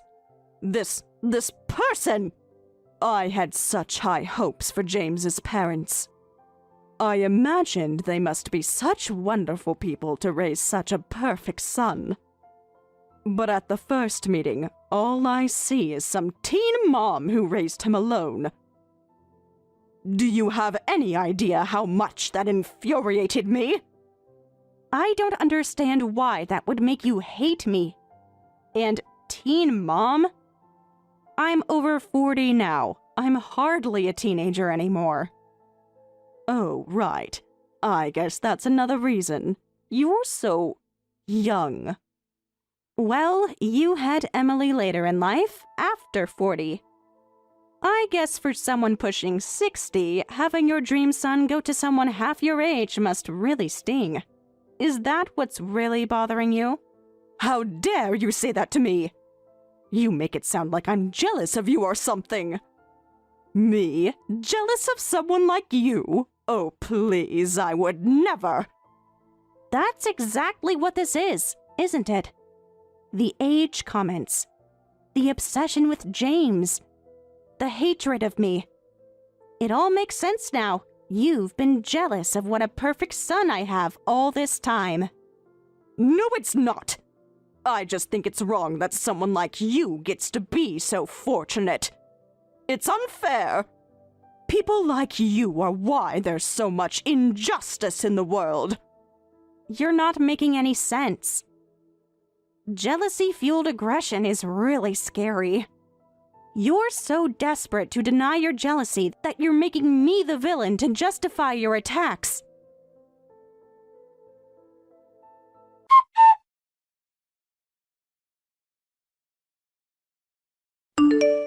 Hi, James. How's it going on your end? Any more incidents with Karen? Are you doing okay? Terrible. Someone trashed the mailbox at my office again today. Third time this week. They're still distributing those nasty flyers about me in my neighborhood. Mrs. Johnson from next door brought one over this morning. She was really concerned about this whole thing. Yesterday they dumped trash in our yard right after we finished cleaning up from last time. Raw garbage, to be specific. They made sure it would smell. Does it really matter if it was raw or not? Trash is trash. That's not right for anyone to do that. Excuse me? How can you say it doesn't matter? Raw garbage festers. It attracts animals, creates health hazards. Well, I mean, is it worth specifying? It's all terrible. Raw garbage and regular trash are completely different. Trust me, I know. I'm the one who had to clean it up. Yes, Mom, I'm sorry. You're right about the raw garbage. That was definitely worse. And you know what else? I'm not very tech-savvy, but apparently someone's been posting all sorts of things about us on message boards. My coworker showed me some of it. It's pretty vicious. Yeah, defamation, baseless rumors, personal information. About Emily, too. They're really going all out. They posted my work schedule online and called me all sorts of names. Made up stories about my past, too. They're trying to paint you as some kind of terrible person, using every stereotype they can think of. It's disgusting. Why are people like this? This timing and everything. Given the content of the posts, it's pretty obvious who's behind this. Only one person knows all these details about us. I can't believe this. I've already reported it to the police, but we should probably take action ourselves before it gets even worse. You mean? Yeah, legal action. We have enough evidence now to do that.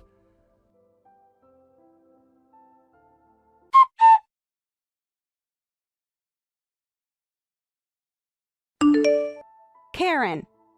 What? I hear you've been having trouble with someone harassing you lately.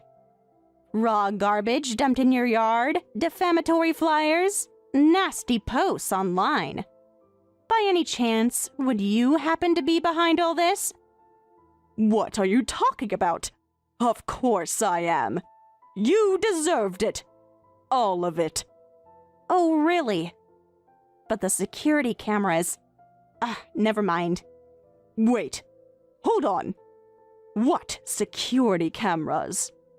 Did you just confess? In writing? To all of it? You're admitting you did all that? What? I mean, yes, of course I did it. Yes. That's what I'm saying. The garbage, the flyers, the online posts. It was all me. And I'm glad I did it. Raw garbage, specifically. You made sure it would smell extra bad. That was a special touch. What?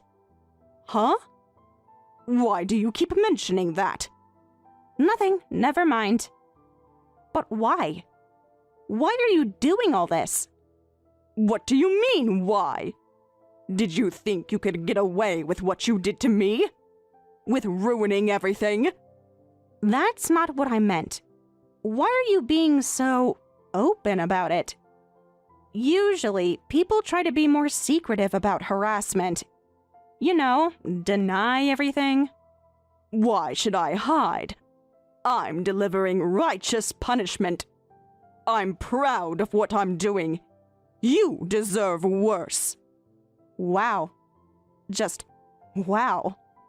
This is actually kind of impressive. And to think I spent a whole week gathering evidence before confronting her when she was just going to admit everything anyway. What are you two mumbling about? What's so funny? Karen, What now? More complaints? you do know what James does for a living, right? Of course, he's a lawyer. Everyone knows that. That's one of the reasons he's so perfect. So, you're harassing a lawyer and his family, and you think that's going to end well? Wait, hold on. You're not planning to sue me, are you? You wouldn't dare. Why wouldn't we? You've admitted to everything. In writing. This is ridiculous. Why should I be sued when you're the one who wronged me? You ruined my perfect wedding. You turned my daughter against me. Because you dumped garbage in our yard, spread our personal information online, and distributed defamatory flyers? All of which you just proudly confessed to? That's nothing compared to what you did to me. I was just giving you the punishment you deserved. This is justice. What kind of justice involves raw garbage? Stop talking about the garbage. Why do you keep bringing that up? Though, honestly, this worked out well. What? What do you mean? How is any of this working out well for you? We were already planning to sue you for making us cancel the wedding. We were going to claim the venue costs, but James said that would be tough. Of course it would be, because that was your fault. You chose to leave. But with all this harassment now documented, our case is much stronger. We probably can't get the full amount, but we should be able to recover most of the wedding costs, plus damages for harassment, which should be quite substantial. Especially since you just admitted to everything. Don't be ridiculous. I won't pay a cent. You can't make me. That's not for you to decide. The court will determine that. And we have plenty of evidence, including your confession. Why? Why should I, the victim? Because you're the perpetrator, the harasser, the one who admitted to everything in writing. Fine, I get it. I'll back down, okay? I'll let it go. But you have to promise not to sue, and make Emily take back the whole cutting ties thing. Ah, why should I, the victim, help my harasser avoid consequences? Absolutely not. Especially not about Emily taking back her decision. That's her choice, not mine. What? Why? Why not? I'm her mother. It's obvious, isn't it? Trash like you isn't fit to be Emily's mother. Your own words, just modified slightly. How does it feel? You're disgusting, Karen. We're all done with you. We won't be seeing you anymore. Goodbye, Karen.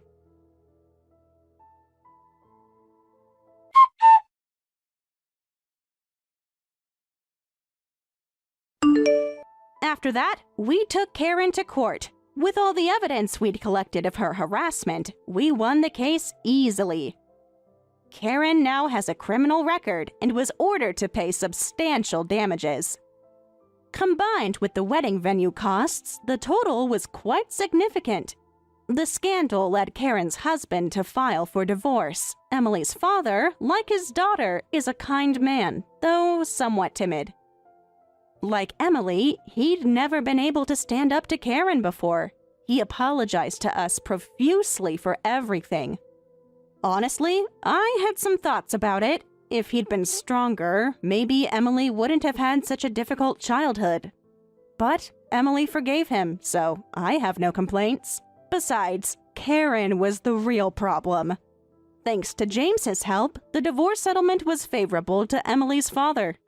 Although there was some division of assets, most of Karen's share went to paying the damages from our lawsuit. Karen ended up essentially penniless and was kicked out of her house. With her personality, she had no friends, and now rejected by both husband and daughter, even she seemed to lose her spirit. I heard she's living alone in a rundown apartment, scraping by on a small pension. By the way, James and Emily's wedding was held on a different date. This time, there was no seat for Karen. Not even in the hallway.